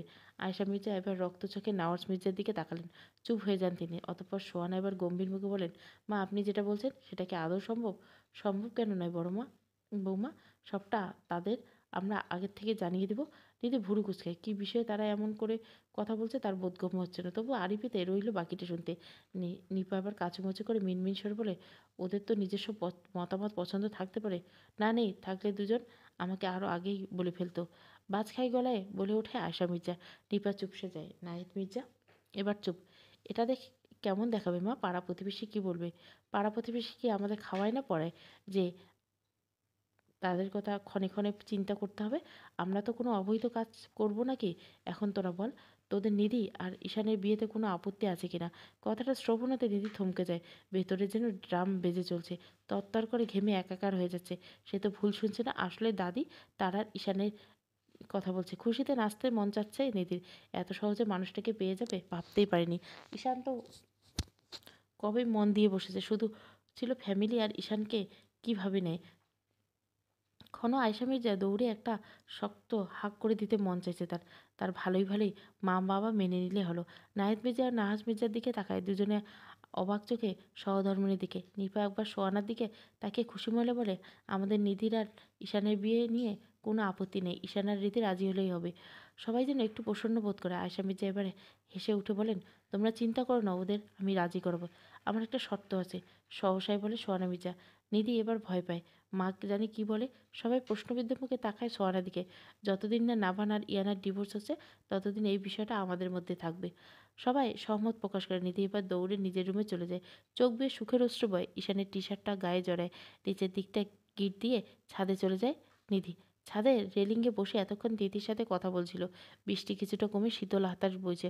হঠাৎ কারো আগমনে পিছনে ফিরে ঈশান। জলদি ফোন কেটে দেয় তার। হাসি মুখে নিধি এবার ঈশানের সামনে দাঁড়ায়। ঈশান নিধিকে আপাতমস্তক দেখে তেতে ওঠে। এটা কি করলি গাধি? আমার ফেভারিট টি শার্টটা, এটা খোল। নষ্ট করে দিলি তো একেবারে। নিধি এবার মুখ বাঁকায়। কয়েকদিন পর তো নিধি পুরো মানুষটাকে নিজের করে ফেলবে। তখন কি রিয়াকশন দেবে ঈশান? আচমকা হেসে উঠল নিধি। ঈশান অবাক হয়। এই মেয়ে আজকেও বকা খেয়ে এসেছে। আর সময় তো বকা খেয়ে মুখ আধার করে ফেলে। ঠিক আছিস তো গাধি, নাকি তোর উপর কোনো ভূতে ভর করেছে? নিধি শান্ত চোখে তাকায় ঈশানের দিকে। অবাক চোখে আশ্চর্য হয়ে গাড়ি তাকিয়ে আছে। হঠাৎ গাড়িতে হর্ন বেজে ওঠায় দুজনের ধ্যান ভাঙে। একযোগে নিচে তাকাতে উভয় চিৎকার করে এসে ভাইয়া এসেছে। মুখটা মলিন হয়ে ইনায়ে বসে আছে। তিথি তখন থেকে এটা সেটা জিজ্ঞাসা করলে উত্তর পাচ্ছে না। খাবার সামনে তিথি অনেকক্ষণ পায়চারি করে রেখে দেয়। অনেকগুলো ব্যাগ সামনে এনে রাখে তিথি। ইনায়া জিজ্ঞাসা সূত্রে তাকাতেই তিথি বলে, নিধি আজকে এসেছিল, এগুলো নাকি তোমার জন্য কিনেছে। বলেছে সবগুলো ট্রাই করতে। ইনায়া বিশেষ কিছু গুরুত্ব দেয় না, আবারও উদাসীন হয়ে রয়। কি হয়েছে তোমার? কোনো সমস্যা বলতে পারো। ইয়ানা স্লান আসে। তিথি হতাশ হয়ে ফোন নিয়ে বসে পড়ে। ইনায়া কাপড়ের ব্যাগগুলো সরিয়ে জানলার পাশে এসে দাঁড়ায়। বৃষ্টি এখন নেই। বাইরে পুরো নিশিরাতের আধারে ঢেকে গেছে। মাঝে মাঝে শূন্যসহ ব্যাংসহ কোনো প্রাণীর নাম না জানা প্রাণীর ডাক। হঠাৎ তিথি ডাকতেই ইনায়া পিছনে ফিরে। তিথি ফোন হাতে নিয়ে আঁতকে উঠে ইনায়াকে দেখে বলে, দেখো ইনায়, এফবিতে এই ছবিটা ভাইরাল হয়েছে। কে জানি এই দুটো লোককে পিটিয়ে উলঙ্গ করে গাছের সাথে ঝুলিয়ে দিয়েছে। স্থানীয়দের চোখে পড়তে কয়েকজন মিলে ডাক্তারের কাছে নিয়ে গেছে। কি একটা অবস্থা দেশের! মধ্যবয়সী বাপদেরও ছাড়ে না। ছবি দেখে ইনিয়ার চোখ উল্টে যাবার উপক্রম। কারণ ছবিতে সন্ধ্যায় যে দুই লোককে দেখা যাচ্ছে। ইনিয়া ভীতি হয় প্রচুর। কে করতে পারে এমন অবস্থা? ইনিয়া মনে মনে একটু শান্তি পায়। হঠাৎ ইনিয়ার ফোনেও নোটিফিকেশন আসে। অচেনা নাম্বার। এইবার খুশিতে বোকা হয়নি। মেসেজটা দেখে ইনিয়া অবাক হয়। এটা কার নাম্বার? এই নাম্বারে তো জায়ান তাকে ডাকে। ইনিয়া কিছুক্ষণ নীরব হবে। হঠাৎ তার টনক নড়ে। এই কাজটা এই গুন্ডাটাই করেছে। কিন্তু জায়ান কি করে জানলো? রাখতেই নাগের পাতিগুলো ফুলে ফেঁপে ওঠে ইনায়ের। তিথি ফোন থেকে চোখ সরিয়ে ইনায়ের দিকে তাকিয়ে অবাক স্বরে বলে, তুমি এইভাবে ফুঁসছো কেন? আবার কি হলো? কিছু না। তিথি ঠোঁট উল্টিয়ে ফোন রেখে ওয়াশরুমে যায়। ইনিয়া জায়ানের নাম্বারে ঢুকে ফোন করে। কিছুক্ষণ যেতে ফোন রিসিভ করে জায়ান। ইনিয়া রেগে বলে, ওই লোকগুলোকে আপনি পেরেছেন? ওই ধরেনি, জানলা দিয়ে আকাশের দিকে তাকাও তো। ইনিয়া তাকায়। জায়ান মুচকি হেসে উঠে বলে, দেখছো তোমার আকাশে কটা চাঁদ উঠেছে? এমন প্রশ্নে রেগে যায় ইনিয়া। চাঁদ আবার কটা উঠবে? চাঁদ তো একটাই। একটাই উঠবে। ইনিয়া রাগে দাঁতে দাঁত চেপে বলে, বৃষ্টি রাতের আকাশে আমি চাঁদ খুঁজে পাইনি। আপনি বলুন আপনার আকাশের খবর কি? আমার আকাশে এতক্ষণে একটাই ছিল। আপনি স্মরণ করে দুটো করে দিলেন। জায়ান বলতে ইনিয়া তেতে ওঠে। ফালতু কথা রাখুন। ওই লোকগুলোকে আপনি মেরেছেন? এটা কোনো কথা? আমি ওই লম্পটদের মেরে হাত নোংরা করবো কেন? আমি মারিনি। তবে আমার লোকদের দিয়ে মাইর খাইয়ে ঝুলিয়ে দিয়েছি। কি দারুণ স্বীকারোক্তি! ইনিয়া অবাক হয়। আপনি আমার পিছনে স্পাই লাগিয়েছিলেন? জায়ান উচ্চস্বরে হেসে ওঠে। কিছুক্ষণ চুপ থেকে শান্ত স্বরে বলে, আপনার দিকে কোনো পিঁপড়ার চোখ পড়লে আমার কষ্ট হয়। সেখানে আস্ত দুজন মানুষ। আমি কি করে সহ্য করবো বলেন তো হরিণী? কি নিদারুণ যাতনায় আমি প্রতিদিন ডুবছি, কেন জানি না। হারিয়ে যাচ্ছি মায়ার অতল গহরে। এর উত্তর কি আপনার কাছে আছে হরিণী? ইনিয়া চমকায়, হতবিম্বল হয়ে যায়। ঠোঁট দুটো আচমকায় কেঁপে ওঠে। জায়ানের কথার মানে। ইনিয়া যেন ঘামছে এবার। ঠোঁট নাড়িয়ে কাঁপা কাঁপা গলায় জিজ্ঞেস করে, কি বলতে চাইছেন আপনি? কি চাই আপনার? জায়ান এবার জোরে হেসে ওঠে। তারপর অন্য প্রাসঙ্গিক টেনে বলে, তোমার জন্য বাবা একটা গিফট পাঠিয়েছে, পেয়েছে তো? হঠাৎ করে কথা বদলাতে ইয়ানা আর জায়ানকে আর ঘাটে না। সে নিরুত্তর রয়ে জায়ানের কথায়। জায়ান ফোঁস করে নিঃশ্বাস ফেলে বলে ওঠে, তোমার টেবিলে একটা খাম আছে, এই খামটা খুলে হলের ব্যালকনিতে এসো। বলে ফোনটা রেখে দেয় জায়ান। ইনিয়া টেবিলে তাকাতেই দেখতে পায় সত্যি একটা খাম রাখা হয়েছে। ইনিয়া সেটা খুলতে স্তব্ধ হয়ে পড়ল। চোখগুলো পানিতে টইটুম্বর, যা গড়িয়ে পড়ছে গলদেশ ভিজে। একটা মেয়ের জন্য এমন পরিস্থিতি খুবই জঘন্য। কোনো মেয়ে এমন পরিস্থিতিতে না পড়ুক। তিথি বের হয়ে ইনিয়ার কাছে আসে। ইনিয়া হাতে ডিভোর্স লেটার দেখে মুখ মলিন করে। সন্ধ্যাবেলা জায়ান এটা নিয়ে এসেছিল। তিথি চুপ করে বিছানায় শুয়ে পড়ে। ইনিয়া সান্ত্বনা দেওয়ার মতো কোনো ভাষা নেই তার কাছে। ইনিয়া ভাবে, সে কেন সুখী হতে পারল না? তার কি কোনো অধিকার নেই স্বামীর সাথে সুখে থাকার? তার এই ছোট্ট জীবন কোনো অন্যায় করেনি, তাহলে কেন তার এত কষ্ট হবে? মা বাবার কথা আজ বেশি করে মনে পড়ছে। ফোনে মেসেজ আসায় ইনিয়া উঠে দাঁড়ায়। ডিভোর্স পেপার হাতে নিয়ে দরজা খুলে বেরোয়। গন্তব্য হলের ব্যালকনিতে। হলের প্রত্যেক তলায় দুপাশে রুম, মাঝপথে সরু রাস্তা বয়ে বিশাল ব্যালকনি গেছে। ইনা ব্যালকনিতে দাঁড়াতে দেখে ল্যাম্পপোস্টের হলদে নিয়ন বাতির আলোয় দেখা যাচ্ছে জায়ানকে। হাতে কালো একটা ছাতা ধরানো, পিছনে কালো মার্সিডিজ। ইয়ানাকে দেখে মুচকি হেসে ওঠে। ইয়ানা জায়ানকে কল দেয়। জায়ান ফোন রিসিভ করতে ইয়ানার দিকে তাকিয়ে হেসে বলে ওঠে, কী ব্যাপার? গিফট পেয়ে তো মানুষ খুশি হয়, তুমি কাঁদছো কেন? ইনা স্লান হাসে কম্পিত ধরা কণ্ঠে বলে, এই উপহারের নদরুন নিষ্ঠুর এক কষ্টের সময়ের, এর চেয়ে মৃত্যু বুঝি খুব সুখকর। জায়ান ইয়ানার পানে গভীর দৃষ্টিতে তাকায়। ঠোঁট নাড়িয়ে আস্তে করে বলে, এত যাতনা পেয়ে তার প্রতি এত টান? ইস, কি নিষ্ঠুর ভাগ্য তার! পেয়েও হারাতে হচ্ছে। এখন ফিরে পেতে চাও তাকে? ইয়ানা জায়ানের দিকে তাকিয়ে আকাশের দিকে মুখ করে, অতঃপর বিড়বিড় করে বলে ওঠে, ও নিকষ কালো রাতের আধার। বলে দিও ওরে, ছেড়েছি তারে চিরতরে, নেই কোনো অধিকার তার প্রতি আর। যেটুকু আছে সেটুকু হয়ে থাক যাতনা আমার। ইয়ানার বেদনাসিক্ত কথার সাক্ষী শুধু এই আধার নয়, হয় জায়ানও। সে মনে মনে সঁপে যায়, এই মেয়ে যেন আর দুঃখ পায় না। দুদিন হলো নাওয়ান বাংলাদেশে ফিরেছে। এর মধ্যে নাওয়ানের সাথে নাহিদ মির্জা আর সোয়ানা কেউ কোনো কথা বলেনি। নাওয়ান বাড়িতে এসেছে এ যেন কেউ বিশ্বাস করতে পারে না। সেদিন রাতে নিধি আর ঈশান কেউ বিশ্বাস করতে পারেনি নাওয়ান যেন সদর দরজা দিয়ে ভিতরে ঢুকছিল। সবাই নীরব ভূমিকা পালন করছিল। সবার চোখ নাওয়ানের উপর থাকলো। নাওয়ান তাকিয়েছিল তার মায়ের পানে। অশান্ত চোখ জোড়া হাজারো আকুতি ভরা দৃষ্টি সোয়ানার মির্জার দিকে তাকিয়ে থাকলেও তিনি সেটা অগ্রাহ্য করে চলে গিয়েছিলেন তার রুমে। বাকি সবার সাথে নাওয়ানের কথাবার্তা ভালোই চলছিল। আশা মির্জা তো সারাদিন খুশিতে নাচতে থাকেন। নাওয়ান মিনি ছাদের একটা বেতের সোফায় বসে আছেন, সামনে চা রাখা। দু হাতে এক হাত করে তাতে থুতনি রেখে বিষণ্ণতা হতাশা মুখে বসে রয়। ঈশা নাওয়ানের পাশের সোফায় বসে হঠাৎ নাওয়ানের ঘাড় ঘুরিয়ে তাকায়। কী ব্যাপার, মন খারাপ? ঈশান গম্ভীর মুখে প্রশ্ন করে। নাভান হাসি কিঞ্চিত মুখ বাঁকিয়ে বিদ্রুপের হাসি সেটা। সহসা বলেই ওঠে, বুঝতে পারছি না কি করব। সব কিছু এবার বেশিই জটিল। মায়ের সাথে আমার কথা বলা জরুরি, অনেক জরুরি। কিছু দেখ না, সে আমাকে দেখলেই মুখ ফিরিয়ে এনেছে। তুমি জানোই বড়মার অভিমান কতটা প্রখর। তুমি তার মতামত কাজকে গুরুত্ব দাওনি। তার উপর তার খুব ভালোবাসার পছন্দের ইয়ানা, যাকে তুমি কঠিন ভাগে ভেঙে ফেলছ, সেটা তার প্রাপ্য ছিল না। তার দায় তুমি বড়মার থেকে সরাতে পারবে কিনা জানা নেই। ইনার কথা মাথায় আসতে নাবান কিছুটা অস্থির হয়। চোখের সামনে ভেসে ওঠে বৃষ্টিসিক্ত কোমল রমণী ইনায়ের মুখ। নাবান জোরে নিঃশ্বাস ফেলে বলে, মেয়েটা এখন কোথায়? ঈশান হাসে, কে? তোমার বউ। নাভানের বুকটা ধুক করে ওঠে। বউ কয়েকবার বিড়বিড় করে জপে নাওয়ান। ইয়ানা এখন হলে থাকে। আর তোমার ফ্রেন্ড ফাহাদ করিম আর ইয়ানা আপন মামাতো ভাই বোন। শুধু ফাহাদ নয়, তার বেবি আদিতিও ইয়ানার আপন ফুফুতো বোন। নাওয়ান কথাটা শুনে ভুরু কুঁচকায়। কই, ফাহাদ তো তাকে এতদিন এই বিষয়ে কিছুই বলেনি। নাওয়ানকে ঈশান সম্পূর্ণ ঘটনা বলে। নাওয়ান সব শুনে নিশ্চুপ হয়। শুধু একটা বিষয় মাথা ঘুরলো, কালকে মেয়েটাই কি ইনা? নাওয়ানের তুখোর মস্তিষ্ক যেন এবার কিছু ধরতে পারল। ইয়ানা নাভানেরকে দেখে হকচকিয়ে যাওয়া, ঘাবড়ানো, সবাই তাকে এখন ভাবাচ্ছে। অদিতির কি খবর? শুনলাম তোর সাথে ব্রেকআপ করেছে, কারণ কি? ঈশানের কথা ধ্যান ভাঙে নাভানের। বিরক্ত হয়ে বলে, ওর কথা মনে করিস না, মেজাজ বিগড়ে যায়। কেন? তুই তো ওর দিওয়ানা ছিলি। নাভান এসব শূন্য মনে বলে ওঠে। একাকিত্ব জীবনে অনেক নারী সঙ্গী হয়েছে। কানাডার কালচার নিজেকে মানিয়ে নিয়েছিলাম। মায়ের সাথে কিছুটা জেদ ধরে সেখানে মানিয়ে নিয়েছি। অদিতি একটু ডিফারেন্ট ছিল। আমি তার প্রতি আসক্ত হয়েছিলাম প্রচুর। অদিতি কেউ আমার লাইফ পার্টনার বানাবো আমি শিওর ছিলাম, কিন্তু নাভান এবার থামে। ঈশান এক ধ্যানে তার দিকে তাকিয়েছে। কিন্তু এখন আর ফিরে যাওয়ার কিছুদিন পর লিও নামার একটা অদিতি এক ফ্রেন্ড আমাকে কিছু ছবি পাঠায়। ছবিগুলো থেকে লিওর সাথে যোগাযোগ করে আমি জানতে পারি অদিতি লিওর বেবি কনসিভ করছে। কিন্তু সে আমাকে পাওয়ার জন্য করিয়ে নেয়। জাস্ট ভাব।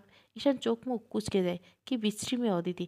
ঈশান নাভানের দিকে তাকিয়ে হতাশ কণ্ঠে বলে, যাই হোক, তোমার ইনায়াকে বিয়ে করে এভাবে চলে যাওয়াটা ঠিক হয়নি।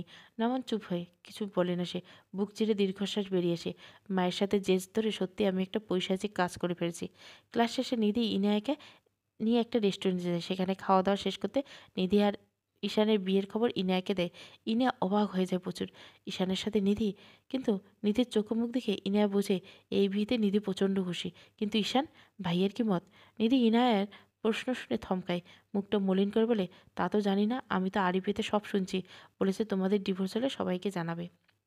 নিধি কথাটা বলে ইনায়ার মুখের দিকে তাকায়। ইনায়া শান্ত স্বরে বলে ওঠে, আমার কাছে ডিভোর্স লেটার এসেছে নিধি। এখন শুধু আমাদের সম্পর্ক একটা সাইনের উপর নির্ভর করছে।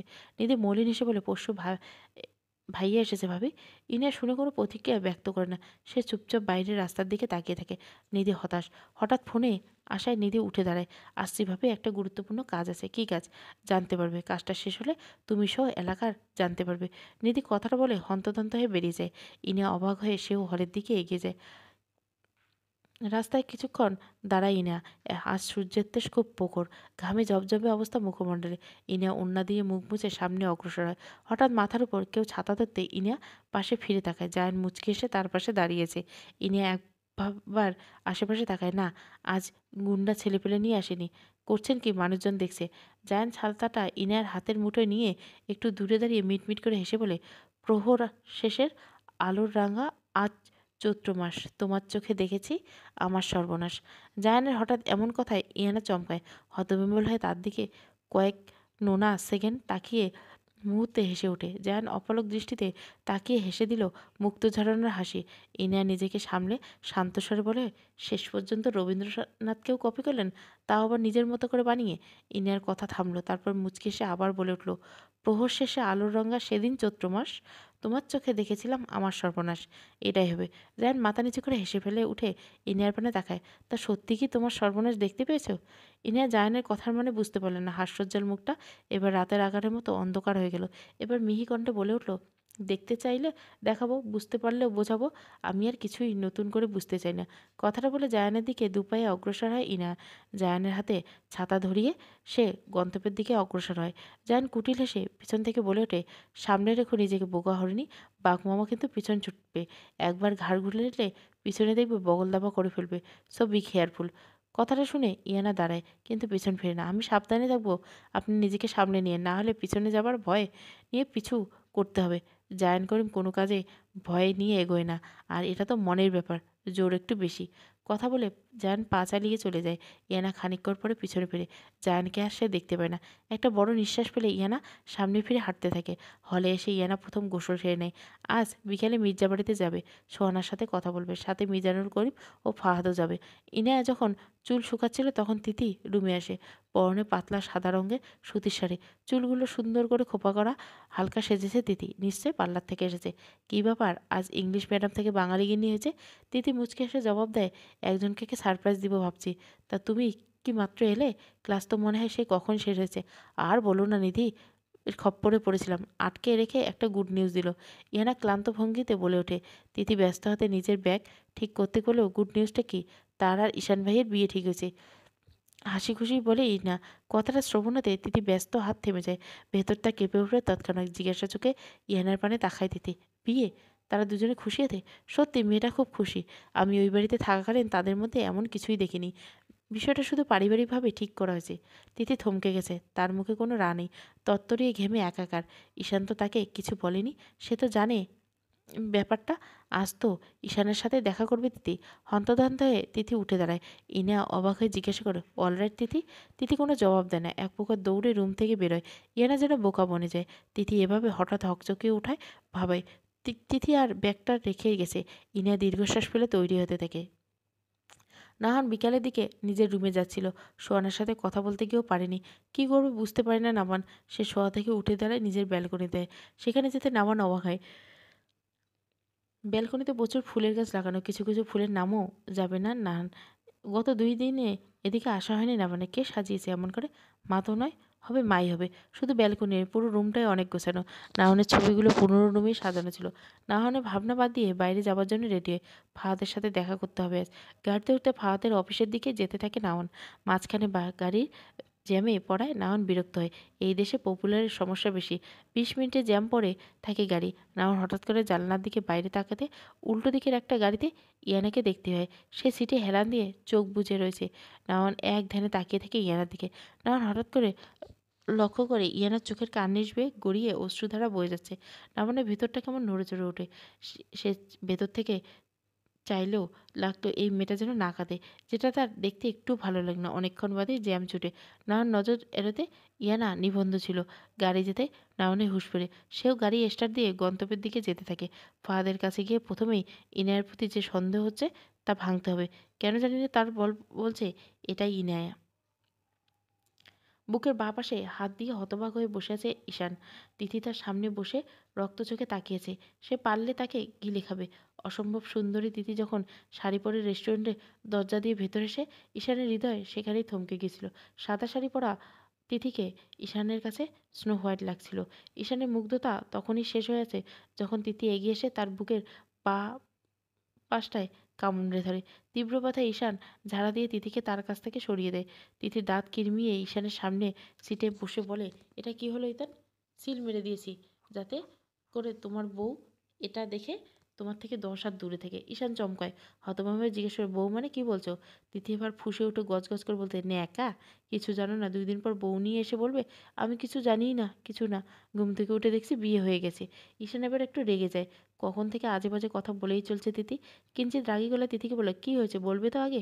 তিথি এবার আচমকা কেঁদে ওঠে। ঈশান এবার পুরোপুরি আশ্চর্য হয়ে শুধায়, কাঁদছো কেন? তোমার নাকি নিধির সাথে বিয়ে ঠিক? কি চমকে যায় ঈশান। বিরক্ত স্বরে বলে, কি বলছো এসব? মাথা খারাপ হয়েছে? কোথা থেকে কি শুনছো? তিথি ইয়ানার সাথে নিধির বলা সকল কথা বলে। সব শুনে ঈশান হতভম্ব হয়ে যায়। তার পরিবার তার পিঠ পিছে এত বড় প্ল্যান করছে, আর নিধি সে কি করে এটা মেনে নিল? এটাই বুঝতে পারছে না ঈশান। সে তিথির দিকে এগিয়ে বলে, সত্যি বলছি তিথি, আমি কিছু জানি না। তুমি কেঁদো না। আমি বাড়ির সবার সাথে এই বিষয়ে কথা বলবো। সাথে তোমার আমার বিষয়ে কথা বলবো। তিথি আদুরে গলায় জিজ্ঞেস করে, সত্যি বলবে তো? ঈশান সহসা বলে ওঠে, অবশ্যই বলবো। তিথি এবার একটু নর্মাল হয়। ঈশান ভাবে অন্যভাবে। এমন বাজে বুদ্ধি নিশ্চয় তার গিন্নি সবাইকে দিয়েছে। তার খবর সে তো বাড়ি গিয়ে নিবে। কিন্তু বাকি সবাইকে কি করে এই প্রস্তাব মানতে পারবে? আর নিধি? ঈশান ভাবতে পারছে না নিধি কি করে তাকে অন্য কিছু ভাবতে পারে। কিছুতেই মাথায় ঢুকছে না ঈশানের। নাভান ফারাদের অফিসের সামনে এসেছে অনেকক্ষণ হলো। দুজন মিলে অনেক গল্প গুজব করছে। কত শত কথা দুজন জমিয়ে রেখেছিল। এত কিছুর মধ্যে ইয়ানার কথা একবারের জন্য জিজ্ঞাসা করতে পারেনি নাওয়ান। কিছুক্ষণ সময় যেতে সেখানে যায় না সে।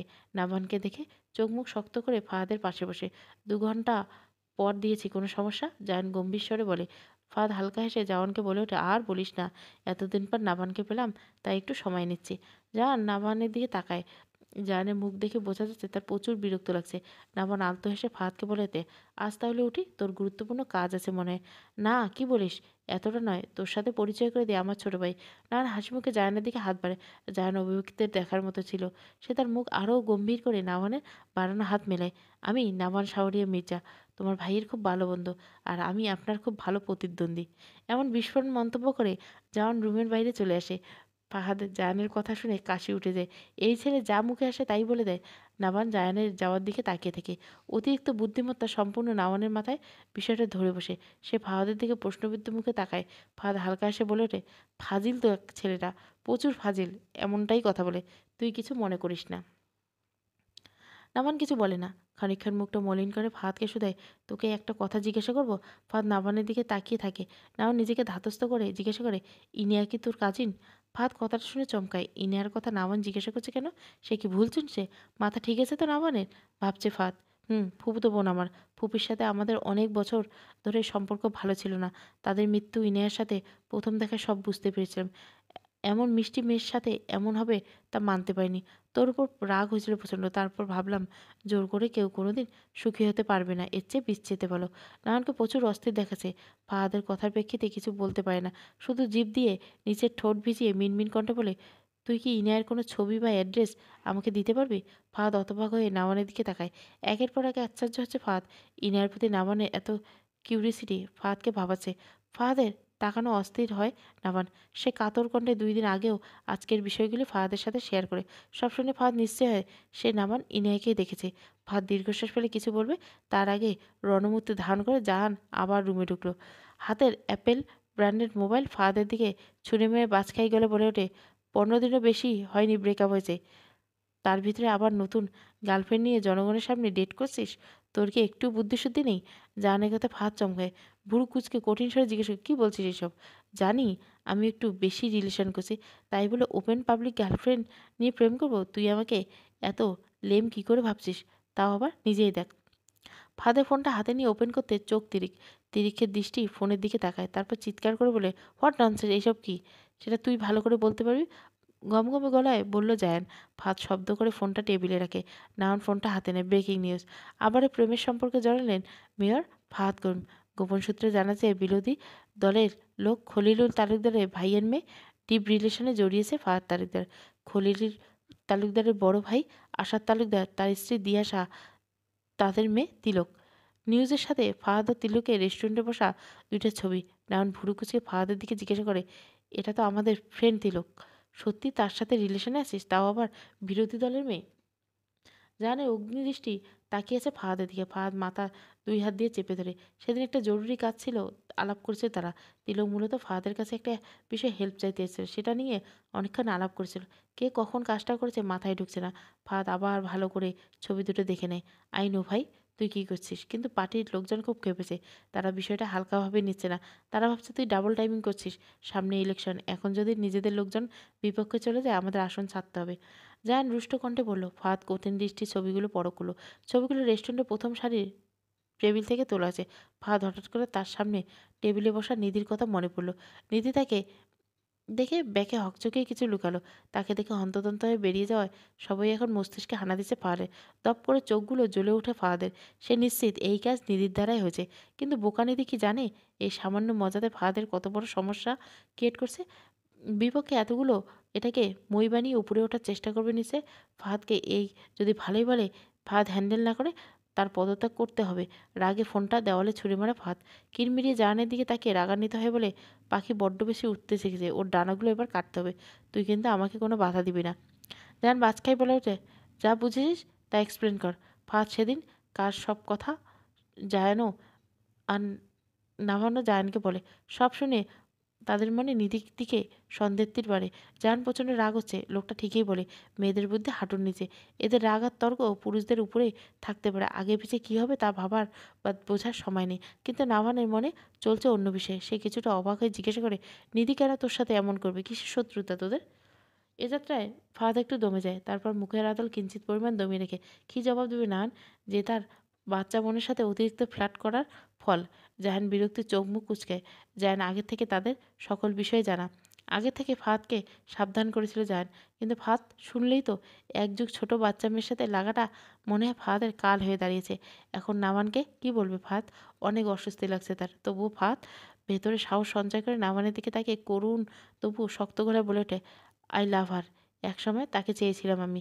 এইটুকুর জন্য আমি অপরাধী। এখন যদি সে এই সামান্য বিষয়ে আমার সাথে লাগতে আসে, তাহলে আমি তার প্রতি পাপের বোঝা আরও বাড়িয়ে নেব। তখন আমাকে তোরা কেউ আটকাতে পারবি না। বিস্ময়িত মন্তব্য করে ফাহাদ উঠে চলে যায়। তার এমন কথায় নাহনের মুখ গম্ভীর হয়ে আসে।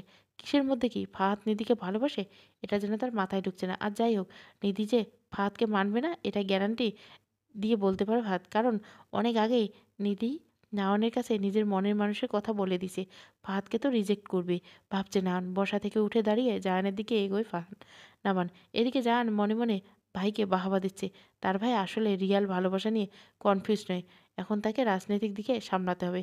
এমনিতে শান্ত, ফাহাদ রাগলে হিতাহিত জ্ঞান হারিয়ে চলে। জাহান চলে যেতে নিলে নামান পিছনে ডাকে। জাহান সোজা হয়ে নামানের সামনে দাঁড়ায়। 6 ফুট লম্বা দুইজন সুগঠিত বলিষ্ঠ দেহের পুরুষ, দুজনে অসম্ভব সুন্দরের অধিকারী। একজন অন্যজনের থেকে বয়সে বড় হলে তাদের বডি স্টাইল একই রকম নিখুঁত। জায়ান তিক্ত বিষাক্ত চোখে নামানের দিকে তাকিয়ে থাকে। নামানের অভিজ্ঞ মস্তিষ্ক সেটা বুঝে না বোঝার প্রয়াস করছে। এখন এই ছেলের সাথে আর কথা বাড়ানোর ইচ্ছে নেই। নাহন দীর্ঘশ্বাস ফেলে নাহন শান্ত স্বরে বলে, ফাহাদের মাথা এখন গরম আছে। নিধির সাথে আমি কথা বলবো। তুমি প্লিজ ফাহাদকে বুঝিয়ে বলো। নিধি এখনো অবুঝ। আমি দেখছি বিষয়টা। তোমাদের মিডিয়া ডেকে মিটআপের ব্যবস্থা আমি নিধিকে ঠিক করে দিব।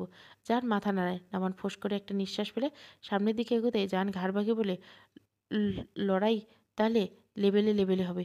ভালো, খুব ভালো। আমার আবার প্রতিদ্বন্দ্বী মনের মতো না হলে প্রতিযোগিতায় নামতে মন চায় না। নামান এবার কিছু ফিরে জায়ানের দিকে তাকায়। মুচকি হেসে মুখ গম্ভীর করে, তবু হাসে না। লড়াই করতে হবে আগে মূল গ্রন্থ পাঠের বিদ্যা অর্জন করতে হবে। না হলে সেই মূর্খ প্রতিযোগিতা, আমি সেই মূর্খের কাতারে পড়ি না। নদীর কুল কিনারা না মেপে আমি অন্তত নদী সাঁতরে পার হবার কথা মনে আনবো না। জায়ান দাঁত বের করে হাসে। তারপর একটু রসিকতা ছড়িয়ে শান্ত স্বরে বলে, বেস্ট অফ লাক। আপনার যাত্রা শুভ হোক। দুজনে দুজনের দিকে শান্ত দৃষ্টিতে তাকিয়ে থাকে।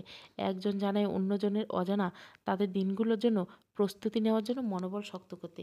ইনি আর মিজানুর করিম মির্জা বাড়িতে এসেছে অনেকক্ষণ হলো। মিজানুর করিম ডিভোর্স পেপারে নাহিদ মির্জা আর সোহানি মির্জার কাছে দিয়েছে। উনি বলেছেন সকল কন্ডিশন নাবানকে দেখিয়ে তার থেকে সাইন নিতে, তারপর ইনিয়া সাইন করবে। আজকে ইনিয়া আরও সোহানা খুব শান্ত। তাদের মুখ দেখে বোঝার উপায় নেই ভিতরে কী চলছে। নাহিদ মৃদা হতাশ এবং মাথা নিচু করে আছে। বাড়ির সবাই ইনায়ার জন্য ভেতরে নড়ে চড়ে উঠছে। আয়েশা মির্জা ও নিপা নির্বিকার। সবচেয়ে বেশি কষ্ট পাচ্ছে নিধি। তার এই মিষ্টি ভাবিটা তার ভাইয়ের বউ থাকবে না। কি হলো ভাই ভাবিকে মেনে নিত? নিধির অবুঝ মাথাটা এই প্রশ্নটা বারবার ঘুরছে। নওয়াজ মির্জা এবার নাহিদ মির্জাকে ডিঙিয়ে বলে ওঠে, আজকে বোধহয় তার সম্ভব না। নাওয়ান বাইরে আছে। ও এলে আমরা পরিবারে সবাই মিলে বিষয়টা দেখব। ইনার বুকটা দুমড়ে মুচড়ে শক্ত হলো। মনকে তো শক্ত করছিল সে। পরিস্থিতির সামনে আসতে ধৈর্যের বাঁধ ভেঙে যায়। ইনিয়া নিজেকে আরও কঠিন করলো। নওয়াজ মির্জা ততক্ষণ খানিকক্ষণ চুপ থেকে আবার বলে ওঠে, দিনমোড়ের হিসেবটা বোধহয় এখন করে নিলে ভালো। পরে না হয় এমন ইনায়াকে পাঠিয়ে দেবো। এ যাত্রা ইনায়া মুখ খুলে। সে সবার সামনে তাকে স্লান এসে, যেখানে আমি বিবাহিত জীবন নিয়ে কেউ কাউকে জানাশোনা কেউ কাউকে হয়েছে ভালো করে দেখা, সেখানে দেনমোহর হিসাবটা বড়ই অদ্ভুত। আমরা দুজনে দুজনের প্রতি কোনো অধিকার দেখাইনি, সেখানে দেনমোহর আর কি? এটা আমি চাইবো না। দেনমোহর তো সংসার জীবনে স্বামীর কাছে স্ত্রী প্রাপ্য। আমার তো কোনোদিন সংসার হয়নি, দেনমোহর দাবি আমি রাখবো কেন? এটা বাদ দিন। পিনপত নীরবতা চলছে মির্জাবাড়ির বিশাল বড় হলটায়। ইনা কথার পরে কেউ আর কথা বলে না। শুধু সোহানা নির্বিকার শান্ত চোখে ইনায়ের দিকে তাকায়। মিজানুর করিম একটা দীর্ঘশ্বাস ফেলে ইনায়াকে বলে, তাহলে এর কথাটাই থাক, ওঠো, আমাদের এবার উঠতে হবে। ইনা সম্মতি জানালো। মিজানুর করিম সবার থেকে বিদায় নিয়ে বেরিয়ে আসে। ইনা এবার সোহানার দিকে এগোয়। তাকে জড়িয়ে ধরে শান্ত গলায় বলে, ক্ষমা করে দিস মা, ক্ষমা করে দিস। ইনা স্লান এসে বাড়ির সবার উদ্দেশ্যে বলে, তোমরা কেউ আমার কাছে গিল্টি ফিল করো না। যা হয়েছে তা আমার নিয়তি। আয়েশা মির্জা এবার ইনার সামনে এসে ভাঙা গলায় বলে, তোর সাথে অনেক খারাপ ব্যবহার করছি। আমি মন থেকে এমনটা করতে চাইনি। সব কিছু ভুলে যাস, দেখবি তুই অনেক সুখী হবি জীবনে। ইনা কিছু বলে না, দীর্ঘশ্বাস ফেলে সামনে হাঁটে। সেখানে জীবনটা তার যাতনায় কালো আঁধারে ডুবে আছে, সেখানে সূর্যের উঠবে কি? নিজের মনকে প্রশ্ন করে কোনো উত্তর পায় না ইনা। গাড়িতে উঠতে বসতে সেটি ধীরে ধীরে মির্জাবাড়ির মূল গেট ফটকে উঠে। মূল গেট ফটক থেকে গাড়ি বেরোতে আরও একটা গাড়ি গেট দিয়ে মির্জাবাড়ির দিকে আস্তে করে ঢুকে। দুই প্রান্তে দুই গাড়িতে বসা দুটি ভিন্ন মানুষ চমকে ওঠে। গাড়ির জানলা ভেদ করে সামনে তাকায়। মিল হয় দুই জোড়া চোখের। এক জোড়া চোখ ভেজা নেত্রপল্লব শান্ত নির্বিকার, অন্যজন অবাক বিস্ময় ভরা চায়নি, যেন এটা হবারই ছিল। ইনায়ের গাড়ি ঘুরিয়ে দ্রুত গতিতে এগিয়ে যাচ্ছে। পেছন ফিরে যাচ্ছে অবাগের চূড়ান্ত সীমায় থাকা নবান সাহেরিকে। সে এখন নিষ্প্রভভাবে দাঁড়িয়ে তাকিয়ে আছে ইনায়ের গাড়ি যাওয়ার দিকে। সব সংশয় সন্দেহ দূর হলো নবানের। সে যেটা ধারণা করেছিল সেটাই ঠিক। তবে কি প্রতিযোগিতার নামার সময় এত জলদি এসে গেছে? যাতনা আমার ৩য় পর্ব। ভালো লাগলে অবশ্যই লাইক, শেয়ার এবং সাবস্ক্রাইব করবেন। Thank you for watching.